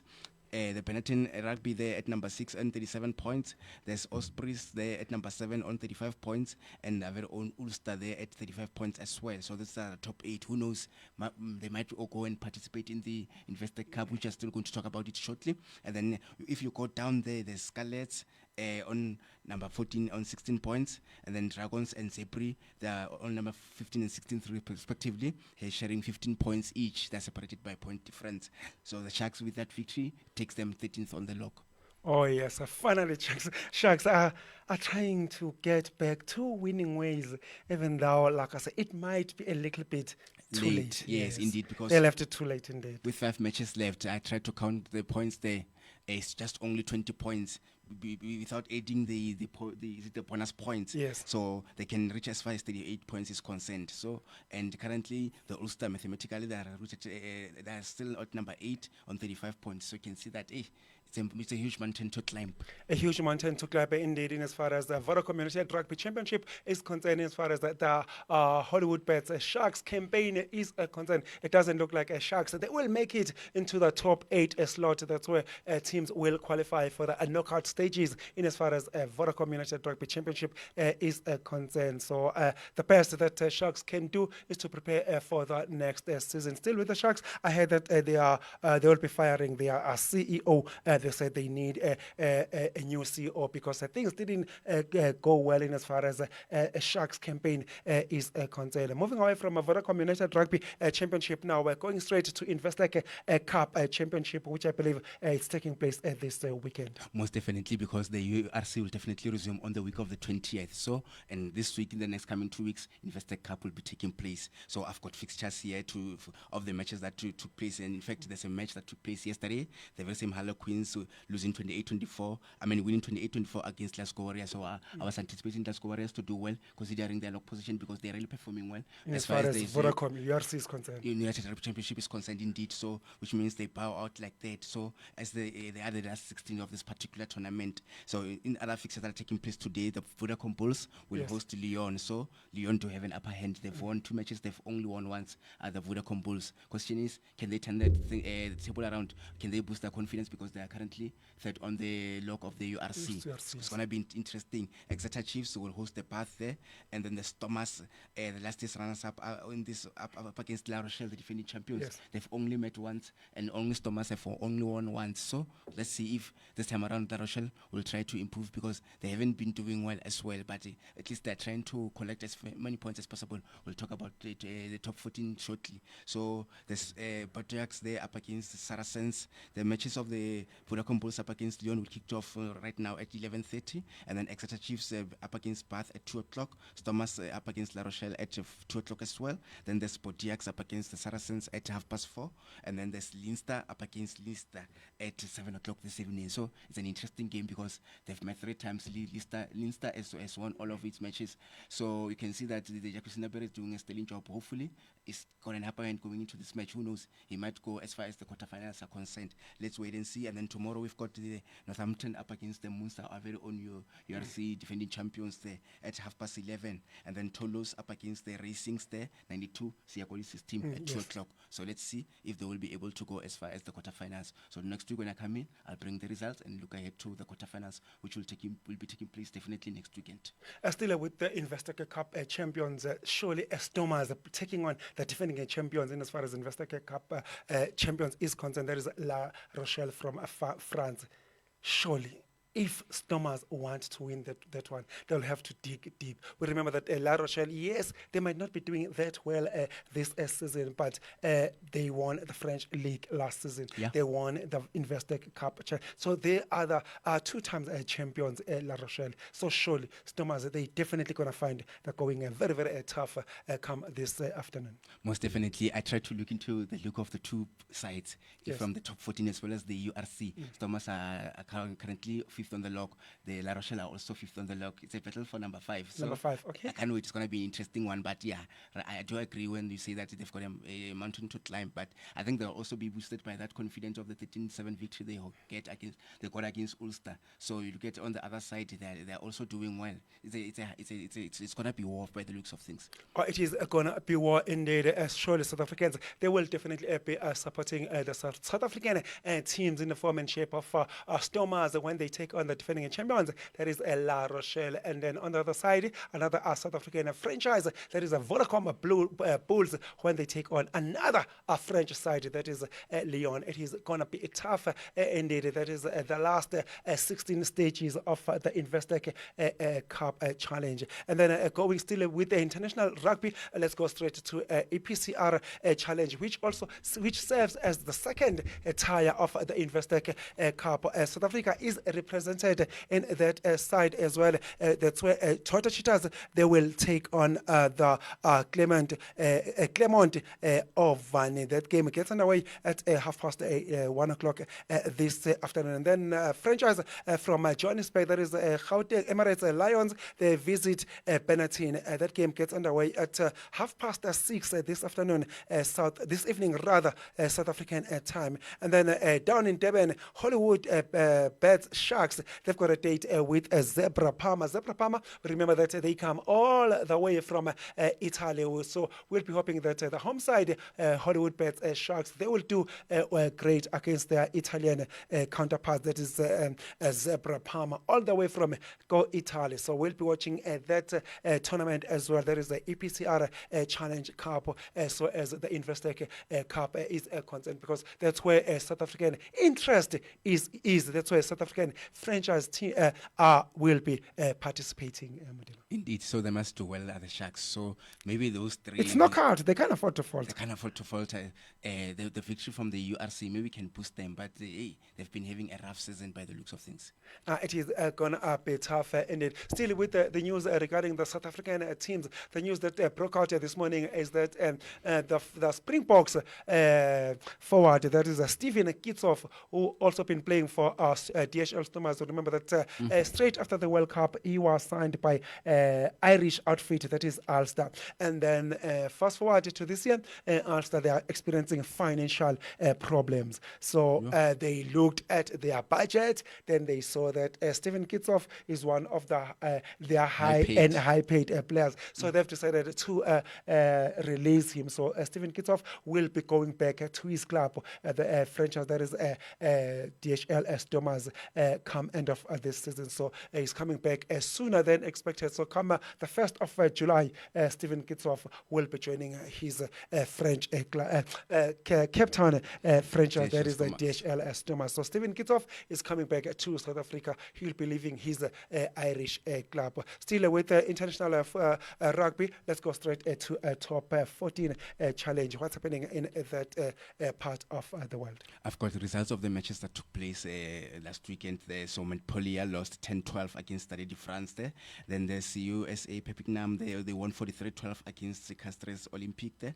Then the Stade La Rochelle, they won 40-21 against US Oyonnax. They can see they're also doing well. Maybe they will be boosted by this wonderful victory. Then the Racings 92, they won 26-10 up against Clermont. And then there's Lyon 27-10 win there against Bodiax Bagels. Bodiax Bagels are starting to drop there. I don't know what's wrong. Then Stade Toulouse, they up 31-29 against Section Palois. And lastly, they've got this Avron Bayonnaise losing 10-46 against Toulouse. So yeah, it's interesting so far. So in terms of the standings, so let's see if they will be able to do well. Stade de France are currently top of the log there with 63 points, followed by Stade Toulouse there on number 2 with 60 points. All the teams have played 20 matches, so there's Racing 92 on 52 points, which means they're trailing Stade France on 11 points there. So at number 4, we've got RC Toulon there on 51 points, level with Stade La Rochelle. At number 5, as I stated while I was trying to compare them with the RHDHL Stormers there. At number 6, we've got the Potiac Spikers there on 49 points, and then number 7, we've got Section Palois on 46 points, and Castres Olympique on 45 points at number 8. So you go down there, you find the Lyon there at number 11 on 42 points, Clermont at number 12 on 42 points as well, and then Montpellier at number 13 on 38 points, and lastly US Oyonnax at number 14 on 26 points. Yeah, there's still more points and matches to play, as currently they're left with 6 matches. All things are really happening in as far as international rugby is concerned. Still with rugby, the news, another news that came out this week was the comment by the Springboks captain in the foremanship of Siya Kolisi. He commented, remember that about 2 or 3 weeks back, we did discuss that Springboks management, Springboks head coach, that is Rassie Erasmus, had a decision to make in as far as Springbok captains is concerned, because we remember that the norm is that the Springboks captain must ply his trade in South Africa, not beyond South African borders. Right now, Siya Kolisi is plying his trade overseas, that is in France for Racing 92. So now that puts the Springboks management in a dilemma. Do they keep Siya Kolisi as the Springboks captain, or do they break out, maintain that norm and select a local captain? Siya Kolisi this week commented and said, yes, the day he took that French offer from Racing 92, he knew this discussion was going to come. He knew South African norm was that Springboks captain must always be playing within South African borders. He said nothing shocks him, nothing personal. So should that happen, he is ready to lose his captaincy. So he said he's not going to take it personally. It's part of the package. He knew exactly when he signed that Racing 92 contract that this discussion will come and that this reality will kick in. So by the look of things, it looks like Siya Kolisi is preparing the fans, all of us, to be ready for him to vacate that seat. What does that mean? That simply tells me that when those news broke 2 weeks back, Siya, who's this Springboks coach, this is Rassie Erasmus, might have already spoken to Siya, said, Baba, captaincy, I'm banned. Yeah, it looks like that. I think they might have had a talk privately, so that's why he's trying to decide indirectly. It looks like it's an informal departure of the armband. So hopefully he will come and reveal the formal departure. So, but then because of the policy, he's got no choice. So it's not personal. It's not nothing personal. It's just the policy of the country. So which means that you could have played within the URC locally, but is abroad elsewhere. So, but because of the policy, then he has to go. But where the smoke is fire, definitely they'll take the armband from him. Surely they have to. Surely Siya Kolisi, he has to be stripped. That Springboks captains, we just cannot afford to have a double standard. I mean, if it's a norm that always the South African player. It's got to be like that. It's not personal. Like Ken Osia said it, that when he signed that contract, he knew this discussion was going to come. He knew that he will be stripped, the Springbok captains. On the other side, Siya Kolisi didn't have a choice. Racing 92, they came with a lucrative contract yes. that he couldn't resist. So surely the guy has to put pap and milk on the table, has to put a bread on the table. So if someone comes with a lucrative contract, personally, I wasn't going to take it. It is always a question of show me the money. I'll give you my signature. It's a sacrifice, by the way. So he decided to sacrifice for the Racing 92 because of the contract. The offer was just so good for him. So it was going to change his situation currently, but we know he's an experienced player. He's achieved a lot. So, but hopefully he can still be part of the team. Oh yes. That one has been communicated. Confirmed. Yes, he will be stripped the captaincy, but he will still remain part of the Springboks. He will still play, and even in his contract, he ensured that that clause is there that he will be allowed to play for the Springboks. So he is available for the Springboks. So when we take on Ireland, Australia, and New Zealand come from the June, July this year. So surely Siya Kolisi, if he's not injured, he will definitely be turning up for the 4 times Rugby World Cup champions in the formanship of Bogo. Yeah. Now, moving away from rugby, diving straight to motor racing. What's happening? I believe this weekend it is a Japan Grand Prix. The Japan Grand Prix. So I think, as we know, last week he lost Max Verstappen due to the engine there expecting fire. So he was not happy. And then Carlos Sainz, he was the winner. So with Charles Leclerc second and Lando Norris third. So I was anticipating to see his teammate Sergio Perez maybe representing him, because whenever he won in the last 3 titles, the races, he was part of the drivers on the podium. But it wasn't to be. So hopefully, because we've heard the news that he's currently on pole position, starting from the practice match that took place yesterday. So I think he'll want to do well, because last season when I tried to do his journey, he never lost 2 races on the trot. So hopefully he will do better. So let's see tomorrow when the decisive race takes place, will he be able to cement the position, consolidate the standings on the log? We'll have to wait and see, because currently seated on 51 points, followed by the very same Charles Leclerc on 47 points, and Sergio Perez on 46. Carlos Sainz is number 4, and then followed by Oscar Piastri. So the driver who supported me here is Lewis Hamilton. He's currently number 10 with 8 points. He's having a rough season, although we know that it is last season. They will be joining Ferrari next season, and Carlos Sainz will be departing from that particular Ferrari. So yeah, it's a good way. So hopefully he will redeem himself this wonderful tomorrow afternoon, by the looks of things. Oh yes, definitely. This weekend, everyone, what the discussion that's on everyone's lip is that will Max Verstappen get back to winning ways following what happened this weekend? That brings the excitement. That is interesting. That for a change, Max Verstappen lost. So, I mean, the one-man show that that dominance Max Verstappen that was doing so short, it was a little bit boring. So at least this weekend, there is that element of excitement. Is Max Verstappen coming back, or will he lose again? That brings the excitement, the discussion, exciting discussion on the table. And the good thing is that Carlos Sainz, as he won that last Australian Grand Prix last week, he last won last year at Singapore. So I think he will feel confident going to this wonderful Japan Grand Prix. But Max Verstappen, I still think he will redeem himself. I've never seen him losing 2 races on the trot. So he was just disappointed with that particular engine. So hopefully he's fixed that particular engine and he'll get things going tomorrow with the likes of Sergio Perez, his teammate. Oh yes, we'll be watching the Japan Grand Prix with the keen interest. Will Max Verstappen get back to winning ways? That is the discussion that is on everyone's lips this weekend. So surely it's going to be a big one come tomorrow afternoon. Like my colleague Modiba Peters just mentioned that Max Verstappen finished with a pole position. So come tomorrow, it is going to be interesting indeed. Let's quick go for a breather. When we return, we'll be talking tennis and the man of the moment, Yannick Sinner. Getting your business seen online can be tricky and confusing. At Silly Moose Designs, we offer a comprehensive list of services that can be personalized according to your budget and your marketing goals. From hosting to ranking on search engines, we've got you covered. Visit sillymoosedesigns.co.za to get started. We'll approach your website with passion, purpose, and power. Silly Moose Designs is a proud partner of Nirvana World FM.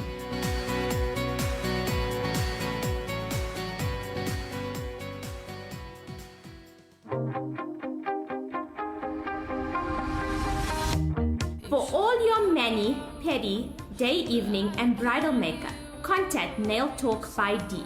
Latest designs for acrylic and gel, because you have to feel fabulous always. Brides, don't fear, as Nail Talk by D will get you looking fabulous for your special day. For more details, contact Diksha on 073 497 3258. Looking to upgrade or repair your desktop or laptop? With over a decade's experience, TV Master specializes in software installations, data recovery, restores, PC rebuilds, and conversions from VHS to USB or DVD. For no obligation quote, contact Pre on 011 855 6738 or 072 7706 796. TV Master, the name you can trust. You are tuning into Sports Geek with Sponelo Ngobo, only on Nirvana World FM. Your beat, your music. Halala.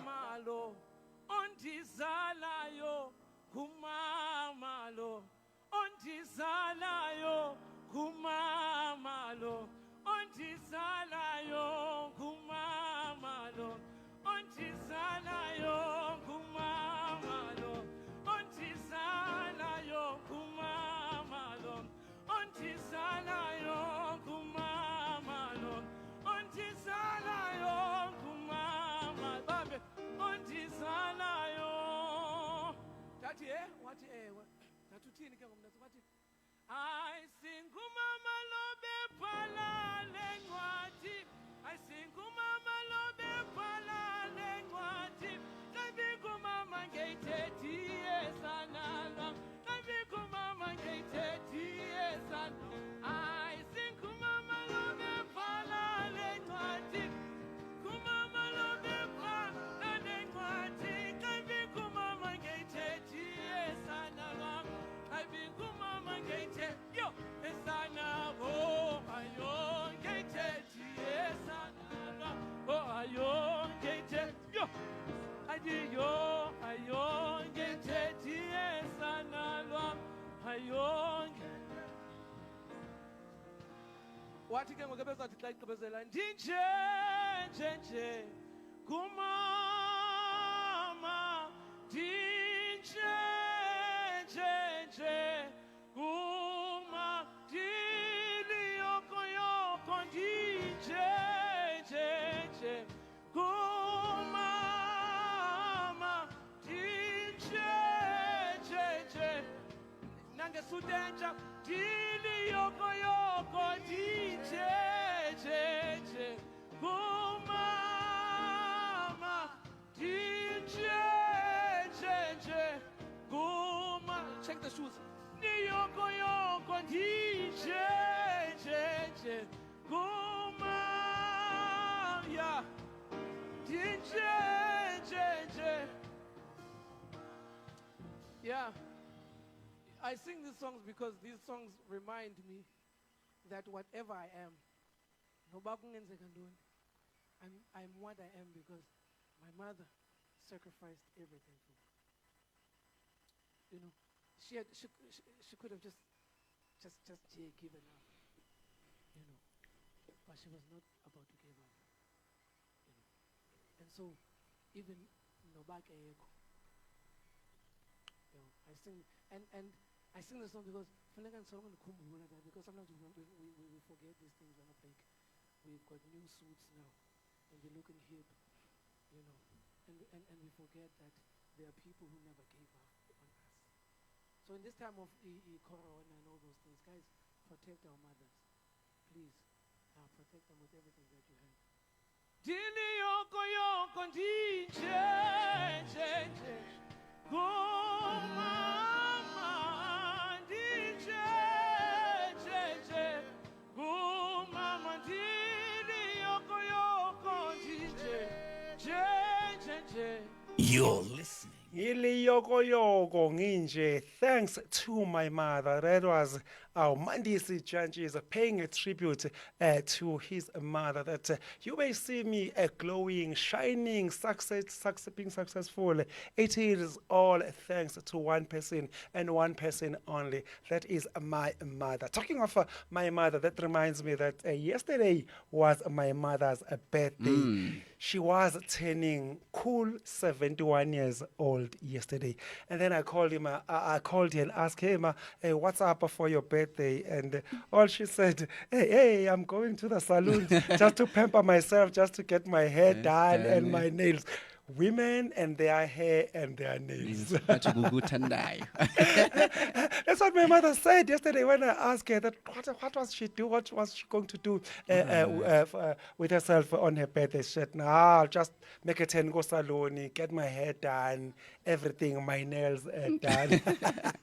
At 71, that's typical Kukotanda. Talking about my mother, I believe your mother is late. Yes, my mother was late. It was long ago, 2001. I was still young by that time. So, but I thank her even today because she gave me what is called, is it tough love? So even today I am where I am because of my mother. So had she been alive, she could have been 70 years by now. Oh, okay. That means your mother and my mother are age mates. Yes, she was born 1954, 25th of June. Oh, and my mother was born 1953. 5th April. Wow. So that definitely age mates indeed. And your dad? My dad is 1942, so he's currently 82. Your dad is still alive? He's still alive, yes. Currently in Limpopo, Polokwane. Oh, yes. Okay. So lucky you still have your dad on the other side. I still have my mother, but my dad is also late. He passed away way back in 2002, 27th of May. I still remember. My still remember that 30th of July. I still remember even today. Oh, okay. 2001, that was long ago. Yeah, so if you still have your parents out there, try to enjoy them as much as you possibly can, because the other day they will be gone and you will be missing them. And remember to respect them, because the youth of today, we are just doing things out of order. So respect your parents, be cheerful, and make sure that you please them as soon as possible. Go to school, study hard, and work hard. Oh, yes. Appreciate your parents as much as you possibly can, if you are still lucky and still have both your parents around. So to my mother, all I say is... Happy birthday. Happy birthday to you. Happy birthday to you. Happy birthday. We know that there's... moving away from a birthday and stuff, now diving straight to tennis. My. Yannick Sinner. Need I say more? Yannick Sinner. So we saw also a different story within the women's side there, where Daniel Collins there, she surprised Elena Rybakina there, 7-5 as well as 6-3. And I remember when you asked predictions last week, I stated that you'll definitely win, and you said no, because of Elena Rybakina, it's done so well. I'm like, no, she's gonna string a surprise. So very interesting. And from as we spoke about Yannick Sinner, but before I touch on Yannick Sinner, the delivery from Daniel Collins, I think it's a last tournament, because I heard that she is retiring. She's got currently this disease that is disrupting his endometriosis, where it affects the uterus. So hopefully she will recover whilst it's having retired. So with Yannick Sinner, yes, what a final it was against Grigor Dimitrov. So he managed to win that one 6-3, 6-1. So we can see that he's having a season of his life. The fourth finals on succession, having won 3 and lost only 1. That is the Indian Wells by the looks of things. So it's very impressive. So let's see if he will get his 5th final on the trot this current year, when Monte Carlo takes place on Monday. So next week when I come in, I'll definitely bring the results. So it's going to be interesting, because the likes of Novak Djokovic and Carlos Alcaraz will definitely participate in this wonderful Monte Carlo. It is going to be interesting indeed. By the look of things, Yannick Sinner is up to something at this season. I mean, he's having a dream start, a dream season. He seems to be collecting anything and everything that comes his way. He seems to be saying, out with Novak Djokovic, out with Carlos Alcaraz, out with Daniel Medvedev, out with Rafael Nadal. Out with Rafael Nadal. So remember, Daniel Medvedev, I was anticipating him to go to the final, but he lost in the semi-finals, whereas he also lost against the very same Yannick Sinner in the finals of the Australian Open. I still remember so well where he was leading two sets, but the very same Yannick Sinner covered so well and won that particular 3-2 by the looks of things. So yeah, it's a lovely season and a lovely year for our very own Yannick Sinner. Oh, definitely a great season indeed for the just at 22 years old Italian indeed. Star, all the way from Italy, Yannick Sinner. He seems to be pressing all the right buttons, singing all the right notes. That is Yannick Sinner, and as far as his 2024 season is concerned, he's collecting trophies like it's going out of fashion. Very interesting, because the very same Grigor Dimitrov is 32 years old. You can see that's at age 10 years. 10 years difference. So he's playing against his big brother. So, but he surprised his big brother. Oh yes, so there is a Yannick Sinner. He's definitely making the waves in as far as 2024 season is concerned. What a great season indeed Yannick Sinner is having. And this particular victory, I think, is pushing him as far as the rankings. Oh yes. Yes, I saw. Oh, yes. I was so impressed. I'm like, yo, number 2. Yes. Very interesting. Which means So, Carlos Alcaraz has dropped to third. Carlos Alcaraz, Novak Djokovic, be warned. The 22 years old, the Italian star, Yannick Sinner, is in town. And the interesting part, I think him and Carlos Alcaraz are on the same age group, yeah. Yes, yeah. Yes. So it looks interesting. Yeah, so they far. are definitely age mates. Yeah, they are definitely age mates. That Carlos Alcaraz hails from Spain and Yannick Sinner all the way from Italy. Let's quick go for a breather. When we return, we'll be talking football. Here is our killer cow for you, talking about those nosy neighbors. All of us surely we do have those nosy neighbors. Abo mamgobozi. Hey. We all have those nosy neighbors. Killer cow will take us away. I'm a neighbor. I am lawyer. Adilo dilo. Give him mamgobozi. Give him maditaba. Killer cow, I'm a neighbor. I know you're my neighbor. I go drum now to my neighbor. I'm not the neighbor. I go drum now to my neighbor. I'm not the neighbor. Engiti hi my neighbor, my neighbor. I walk to my neighbor. I tell my neighbor. I see my neighbor. I turn it down for my neighbor. I know you're my neighbor. I'll go drum now to my neighbor. I'm not the neighbor. I go drum now to my neighbor.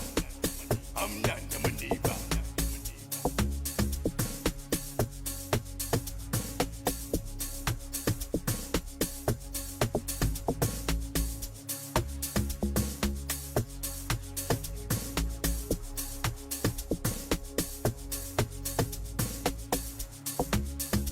the neighbor.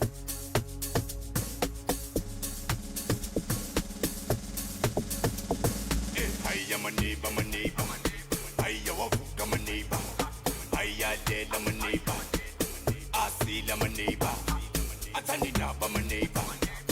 I know you're my neighbor. I go drum now to my neighbor. I'm not the neighbor. I go drum now to my neighbor. I'm not the neighbor. Engiti hi my neighbor, my neighbor. I walk to my neighbor. I tell my neighbor. I see my neighbor. I turn it up my neighbor. I know you're my neighbor. I'll go drum now to my neighbor. I'm not the neighbor. I go drum now to my neighbor. I'm not the neighbor.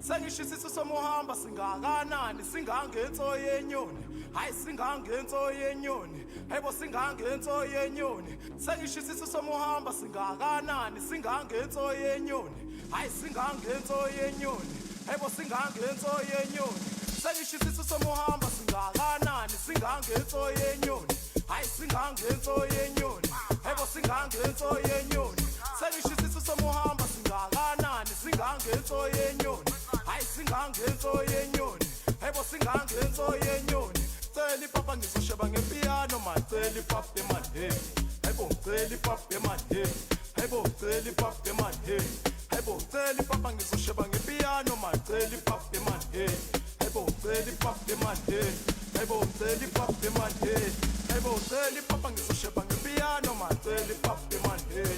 I won't really pop the man, hey. I won't really pop the man, hey. I won't really pop and so she bang a piano man, really pop the man, hey. I won't really pop the man, hey. I won't really pop the man, hey. Akila kaubeza, uyababona namashanga lethu. Asho, akila kaubeza, uyababona bathathu tshwala lethu. Asho, akila kaubeza, uyababona namashanga lethu. Asho, akila kaubeza, uyababona bathathu tshwala lethu. Hiya my neighbor, my neighbor. Hiya lela my neighbor. Atani naba my neighbor. Hiya loya my neighbor. I go drum nanda my neighbor. I go drum nanda my neighbor. I'm nanda my neighbor. You get the hiya my neighbor, my neighbor.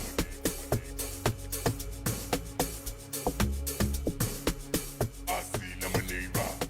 Oh, Kilakao, Mr. Jazik, featuring Riz Matlisa together with Azuma. They gave us Amaneiba. We all do have those very, very controversial neighbors.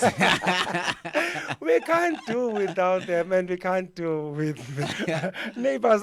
They can be something else. They can be on your case. They can spoil your mood. They can make your life Indeed, miserable. yeah. But at the same time, on the flip side of the coin, they can be very, very handful. They can be of great assistance. So it depends what kind of neighbors. They can bring a PhD syndrome. Exactly. They can be negative. Negative.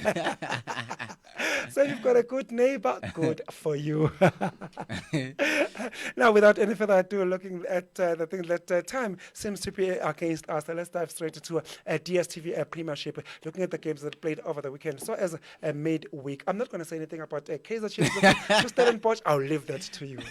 We started at the start of the show, but we've got more results of the matches that took place last week Saturday. As the very same Kaizer Chiefs that just mentioned, they played goalless against Cape Town City away in Athlone Stadium, where we saw they didn't create so many chances.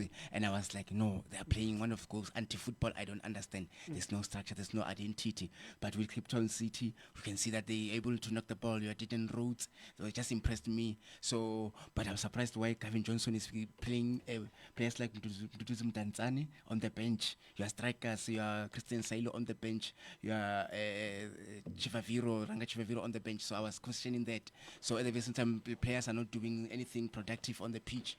So, and we saw Polokwane City winning 1-0. Ndumiso Mapena, they're scoring 1-0 against Chipa United. The veteran Ndumiso Mapena. The veteran Ndumiso Mapena, the experienced campaigner there. So, Konale Kopo and Tabo September were under pressure going to midweek. We'll come back to that shortly. So, Golden Arrows against Steve Kompela collecting his second victory on the trot against Richards Bay, winning 2-1 there. In the KZN Derby. Ndumiso Zobia once again Sotobe scoring the also goal with Olotun Ngube, and then we saw Somilian Tundwana scoring the only goal for Richards Bay and the Rich Boys. They are under pressure. They are rooted 15th on the log. So for Simuzi Vilakazi, we must just continue doing well, because if it's not connecting points, the team will end up being relegated. We'll come back to the encounter against Mamelodi Sundowns shortly. Sorry, before you move away from the Golden Arrows, the thing, I'm sorry to interject. Yeah.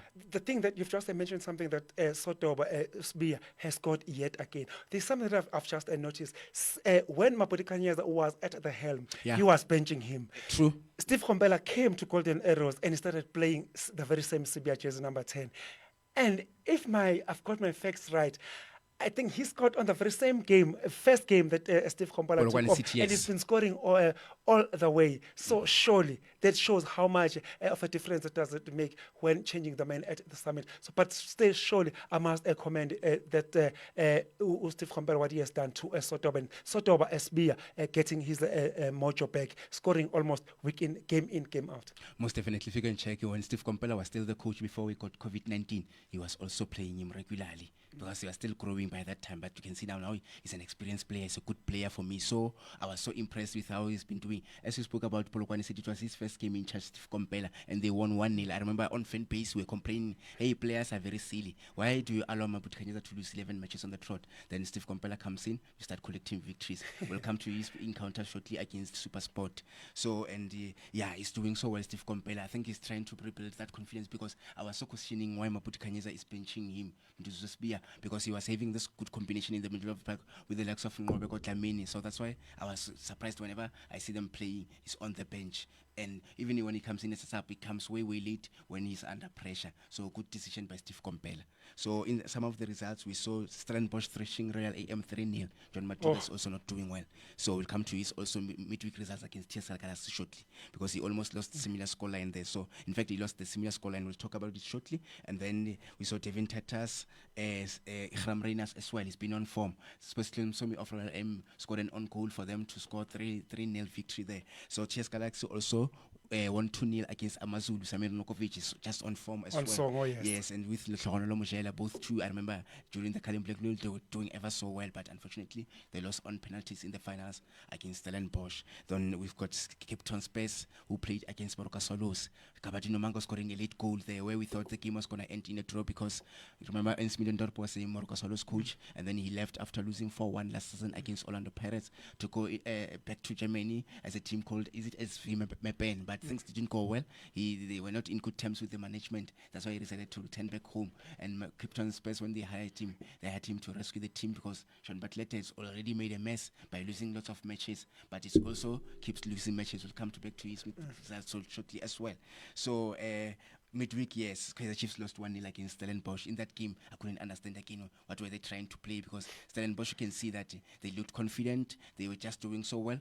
Devin Tatas again exposed Fiso Klanti, scoring that goal from a good cross in there. So I thought Fiso Klanti could have done better at this, but it wasn't to be. So for them, they'll take it as a serious revenge. Remember, Kaizer Chiefs knocked Stellenbosch out of the MTN 8. They defeated them 3-1. Remember where Caleb Miniman has scored 3 penalties in a match.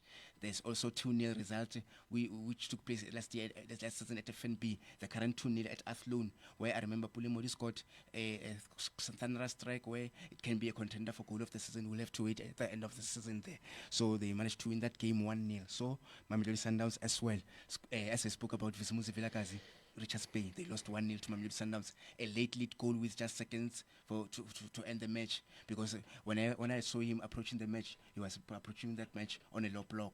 But I think it was credit to him. But at the end of the day, he was complaining about 5 minutes coming from nowhere. So he thought maybe he was going to grab a point against the defending champions. But it wasn't to be, as Junior Mendieta scored from the wonderful header. What a game it was at Loftus Stadium. So Skogun United played to a 2-2 draw against Cape Town City. I'm very impressed with Linda Mtambo. Remember, he shocked Pirates last week. So scoring and also creating. Then in this match, he scored a brace. And he was also man of the match once again, just like he did against Orlando Pirates. So with Cape Town City, we saw Heaven Sireti as well as Jody Lee scoring the 2 goals for Eric Tintler. By the way, they are yet to receive their first victory of the 2024. That's Cape Town City. Cape Town City is not looking good. It's either draws and losses. Eric Tintler needs to work hard as well. But it's one coach whom I've watched his chain is never consistent. Something that he needs to work on going forward. So there's also Amazulu who played Golestro against Polokwane City. Hey, I was with them during fan base. They were complaining, hey, look coach Akahambe, Pablo Franco Martin, because it's too defensive. It's too defensive. You play with 5 defenders. He's yet to also collect a victory in this current 2024. So the fans are not happy, but although in the Nedbank Cup, he just defeated Skogun United 2-0. So hopefully, let's see, because they're playing Orlando Pirates. Definitely when you come back next week, we'll dissect the match and the expectations going into this particular one at Moses Mapide. So, and also on Wednesday, we saw Moroka Solos playing to a 1-0 draw against Orlando Pirates. Mutali, the former Golden Arrow, scoring the first goal there. Orlando Pirates equalizing from a cutback of Tabiso Lebiso to Patrick Masanganye, where I thought in that game Orlando Pirates made so many chances and Solos approached that game on a low block. So, but it worked for them. As you know, they are fighting for their lives, and I think this draw will boost their confidence of the fact that Cape Town Spurs, Chippa United, I should say Richards Bay, they didn't collect victories, and they're currently 11 on points with Moroka Solos. We'll come back to the table shortly. So we also saw Golden Arrows playing to a 2-2 draw against SuperSport United, where Lungelo Nkuse as well as Klatwin Shitolo, SuperSport were leading 2-0. By that time, Charanzuka Manja was amongst the goal scorers and Ime Okon. So they lapsed concentration. I think Kavinantu must have been unhappy with it. You can't lead 2-0 and squander a 2-0 lead to allow Steve Compella to level the matters there 2-2. So Steve Compella is doing well. Once again, credit to him as well, as he was playing at home, Pumalanga in Stadium in Hammersdale there. So Chippa United won 2-0 against Cape Town Spurs. Middendorp again losing again. So I think the international break is affecting him, because they were doing so well before the break, where he won 2 matches and drawn 2 matches. So up to so far, results are not coming. So it must have been a sigh of relief for Kwanelo Kopo as well as Tau September, getting that victory and going to play. We'll talk shortly about the game against Kaizer Chiefs this afternoon. So there's also Sinokolo Kwaiba is the only player who scored the 2 goals, and TS Galaxy, by the way, Set Ramovic, Samir Nukovic, are doing ever so well, winning 3-0, thrashing Royal EM once again. Mamkiz is not looking good. John Maduka, he needs to pull up his socks. By the way, remember he was sacked by Marispec United following that string of poor results last season. So with him and Letlhona Mojela and Kamohelo Sibilibili were the 3 goal scorers. So things are looking good, and they're currently inside the top 8. We'll talk about the table shortly as well. So with the fixtures that are taking place this weekend, Chippa United hosting Kaizer Chiefs at the Buffalo Stadium.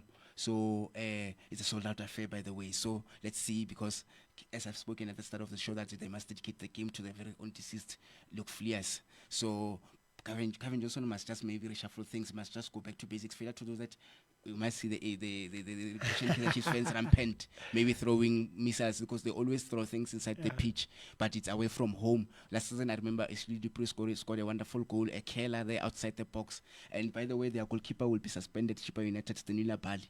In Nigerian International. The Nigerian International, because of the 4th yellow card he picked up midweek. So let's see if the likes of Bruce Vuma will organize his defense so well. So there's also Richards Bay up against Solos. It's a battle for survival here, especially with Richards Bay. They need points. Solos might have said, they're trailing us by 11 points. There's no way they're gonna catch us. Let's see if they'll be able to get results at Kings 18.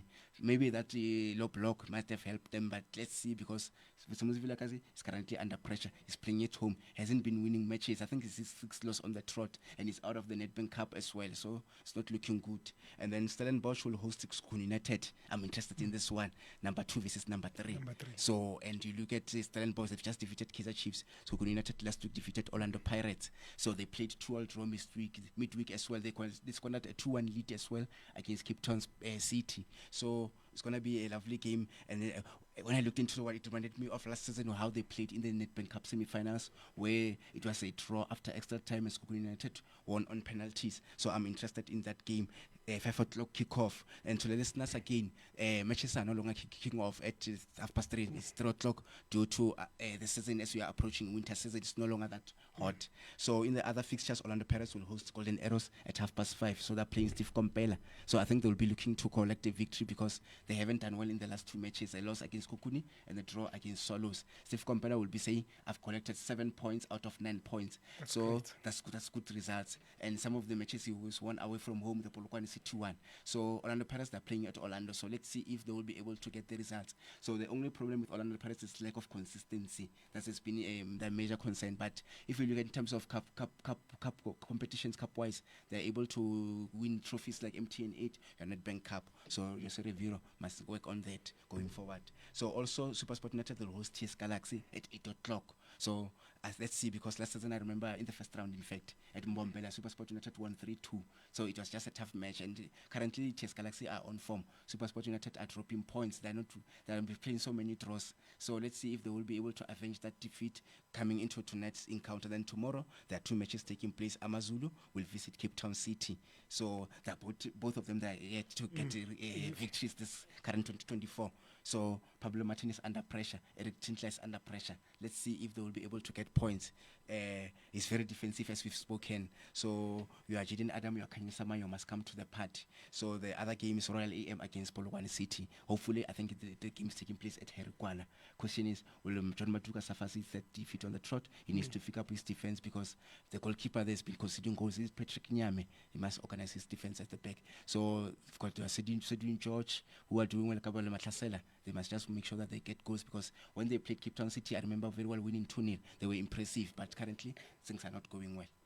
Interesting in times indeed, in as far as South African football is concerned. I never thought I would live to see the day where we will be talking South African football in as far as the second and the third position are concerned. We will be talking as Kukuna United taking on Stellenbosch for that second and third place position, with your Kaizer Chiefs and Orlando Pirates nowhere to be found. That is interesting indeed to see your small teams, just Kukuna United, your Stellenbosch, contesting for that CAF Champions League position, or Buccaneer, or Chiefs, or Swallows, nowhere to be seen. Because of time constraint, let's go straight to Africa, where Mamelodi Sundowns hosted the Tanzanian franchise that was last night out in the capital city, Pretoria, goal of first felt in that CAF Champions League quarterfinal. They played against Young Africans, so a team that is coached by their former coach, Miguel Gamondi. This is the coach who coached with Nelly Tovi, remember? In the back of 2006 back there. So in that game, he was looking to cause an upset, and I couldn't understand what they were trying to play in the first half. But come second half,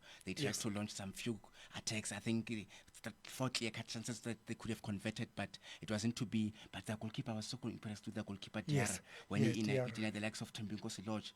Point blank saves there, Dabo Homokwena, Lucas Ribeiro. He did so well for me. It just impressed me. Shorter as he is able, aerially is so good.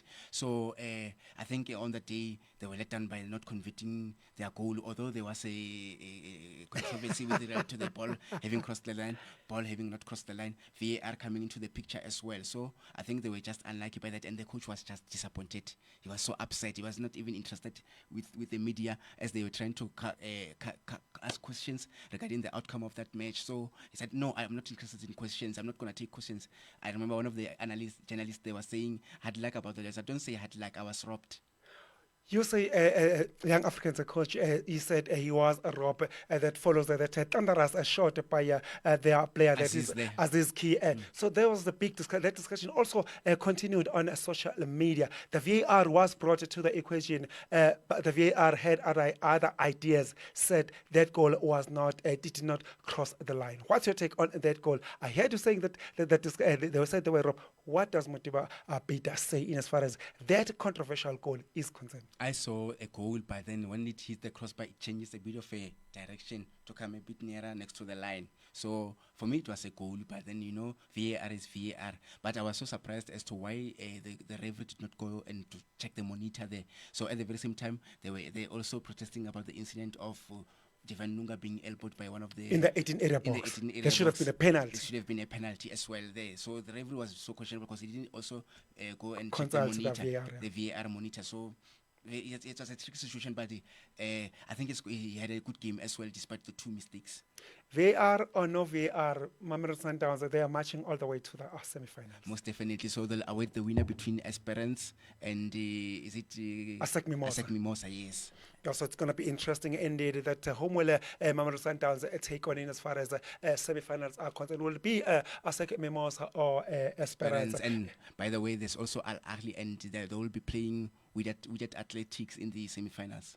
Still with the international football, Banyana, they visited their old foes, that is the Falcons of Nigeria. And they lost by 1-0. So let's see midweek when they're going to play second leg, will they be able to overturn that results? We'll have to wait and see. But then I heard that Andile Dlamini was injured, so it was Gillian Swartin goal. So I think the goal that Nigeria scored, it was due to a penalty that was considered by Nokumatlo. But let's see, hopefully they will improve going into the second leg. Considering that Nigeria, they only scored courtesy of the penalty. That shows how tense that game was, considering that our girls, they were playing away. So surely they did well to only concede 1 goal, not forgetting that come next week, Tuesday, they've got a date with the Verseme Falcons on the second leg. Let's not forget, Nigeria used to be a Hudu team, used to slap at... Dominating us. 7-0, 5-0, 10-0. So ever since the Israelis took over, we've even beaten them, broke the hood. So I think it's credit to the Israelis. Hopefully we will turn the scoreline. We must just make sure that we score 2 goals and progress to the next round. Let's hope the girls, they will bring on their A game come Tuesday when they host Nigeria at Loftus Versfeld Stadium. That is in the capital city, the Jacaranda city. Loftus Versfeld will definitely be the venue come Tuesday night. Before we wrap up, time is definitely against us. Can we quickly go elsewhere? That is England, and just quickly look at the English Premier League. I'll give the fixtures as quickly as possible. Crystal Palace currently are playing Man City. The game started at 12:30 there. And then there's Aston Villa up against Brentford. The matches will kickstart at 3 o'clock. Everton up against Burnley as well, 3 o'clock. Fulham up against Newcastle as well, 3 o'clock. Luton Town up against Bournemouth as well as 3 o'clock. The Wolves up against the West Ham is also at 3 o'clock. Then there's Brighton of Albion up against Arsenal at 5:30. And tomorrow, there's Man United, we spoke about at the start of the show, against Liverpool at 3:30. And Sheffield United up against Chelsea. The Chiefs, Chelsea will bring that confidence they got against Manchester United 4-3 victory there. And Tottenham Hotspur lastly against Nottingham Forest at 6 o'clock. It's going to be a lovely Sunday. Then there are so many matches to look forward to this wonderful weekend. Oh, so many matches to look forward to, surely. But the headliner is definitely the Manchester United versus Liverpool game. Still on that game, let's see what the Liverpool coach Jurgen Klopp had to say in anticipation of that big game against the Red Devils of Manchester. To find a way to cause 9 problems, and they will try exactly the same on that level with this opponent in this stadium. Yeah, we better play a really good football game, to be honest, if we want something. Yeah. Something that Manchester United supporters will take some comfort, some happiness from, but at the end of the day, for Manchester United, it's all about winning a trophy. It's all about getting into the Champions League. Manchester United not in the Champions League, it's just, for me, it's just not on. And I think that's more important for fans than stopping Liverpool. I mean, think about the alternative. It's Arsenal or Man City, you know? So it's a little bit like that. We have seen 2 weeks ago in that game against Liverpool how an effect and how an impact we can have in togetherness in a positive way on the pitch.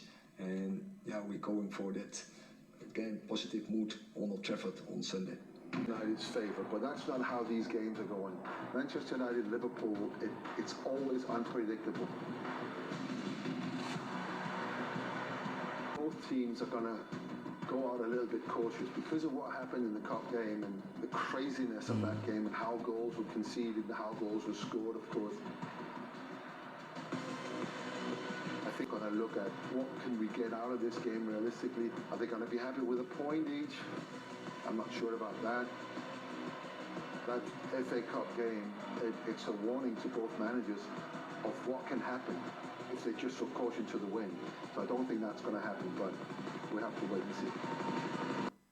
Oh, yes. What's going to happen come tomorrow afternoon at Old Trafford when these two giants lock horns? It is going to be a tough indeed. Manchester United are facing a possibility of missing out on the Champions League slot. Liverpool on the other side, they do want to run away with the EPL and give their manager Jurgen Klopp a leg send-off. Come end of the season, as we all know that come end of the season, Jurgen Klopp will definitely be leaving Liverpool. Unfortunately, time is not on our side. We have come to the end of the show. Most of definitely, if you can just every seconds just look at Magesi FC of Motsepe Foundation. Yes. They've been doing well. They're currently top of the log with 42 points, followed by University of Pretoria and Orbit College on 41 and 37 points respectively. Let's see in some of their matches how they'll do against Orbit College. It's the top of the clash battle, number 1 versus number 3 this afternoon. So with that, yeah, it's a very lovely afternoon. It was good being here. Let's meet again tomorrow. Next week and Saturday at 11 o'clock. This was Sports Geek. I am Mutiba Johannes Peter. It's a lovely afternoon. A lovely afternoon indeed. Thank you very much, Mutiba Peter, for your time once again, for gracing our studios. We really appreciate it here on Nirvana World FM. Your beat, your music. On that note, let's do this once again next week, Saturday, same time, same place. That is between 11 and 1 p.m. Let's do this Sports Geek with Spanelo Ngcobo only on Nirvana World FM. As my colleague, my partner in crime, Mutiba Peter, has said that come next weekend, he will definitely be with us in the studio. Let's do this once again next week, Saturday. Till then, it is bye-bye. Bye-bye.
Getting your business seen online can be tricky and